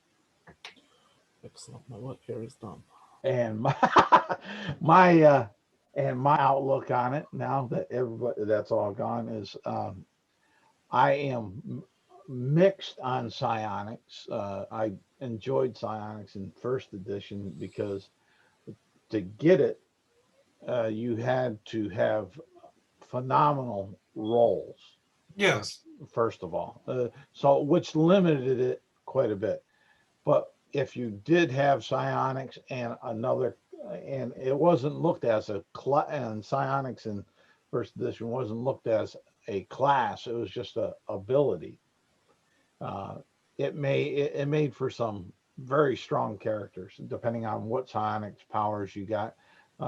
This psionic blast and the different attacks and defenses and such were very very impressive as far as that. The thing with fifth edition is, to be honest, that has jaded me to a degree with psionics in fifth edition was how OP the mystic was, and then on top of that, because we were willing to try anything, we had some of the DMs that allowed mystic to multi-class, and we had a couple mystics that multi-classed into 4 or 5 different classes. And Sounds like a horrible idea. yes, it was, and it wasn't mine, by the way. But I saw and felt how it was ripping apart the fun. For one, for the DMs that ended up having to deal with those characters. Two, the players that were in the parties outside of it. So I am a little bit jaded there, and that's why I put no mystics or gunslingers in the player's guide as far as that. Let's see here, and I just Hang on. Sorry. all right, but I just was against them, and that's also why I limited the amount of classes you could multi-class, because we had even without the mystic, we had some guys that all they were a multi-class character, and you know, with 4 or 5 different classes, and it just made me to be honest, it made me wonder, how did you have enough 13s across the board and to be able to do that and then make it a fun character to do, and just made me think. So I figured a 3-class multi-class gives people plenty to play with and get crazy.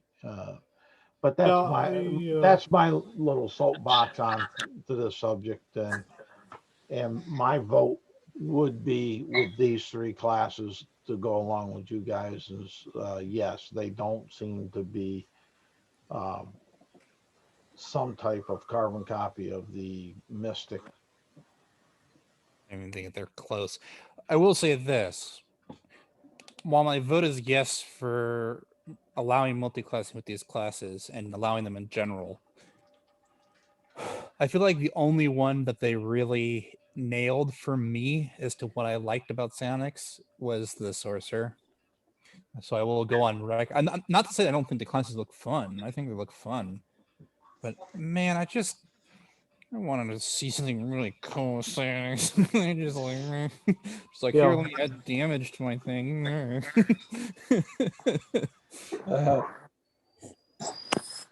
I get it. You want to play a Jedi, play your dumb Psy Warrior. I want to play somebody who could see the future through a crystal ball and are touched by Cthulhu. So Those I'll just go over exist. to my That's Fathom called, Warlock and go do yeah, that. I was going to say that's called the Fathom Warlock and the Divination Wizard, respectively. I'll just go over to my Fathom Warlock. Well, Please. hopefully that makes some of the UAG members happy That makes me happy. as far as that. So that that's one, I guess, one accomplishment with a minor defeat. Hopefully we with the discussion on the custom lineage, custom origin, and like that has made it clearer and better for other players also in the guild, and make them kind of happier. I think I think on that one it was a well done. Our outcome was a well done, reasonable compromise. As far as that. So, is there anything else that we need to talk about or want to talk about? Not as part of this. I'm good. All That I right. can think of. I think we talked about all the things I knew I wanted to talk about. So, All right. With that, I'll stop the recording and such. Let's see here. And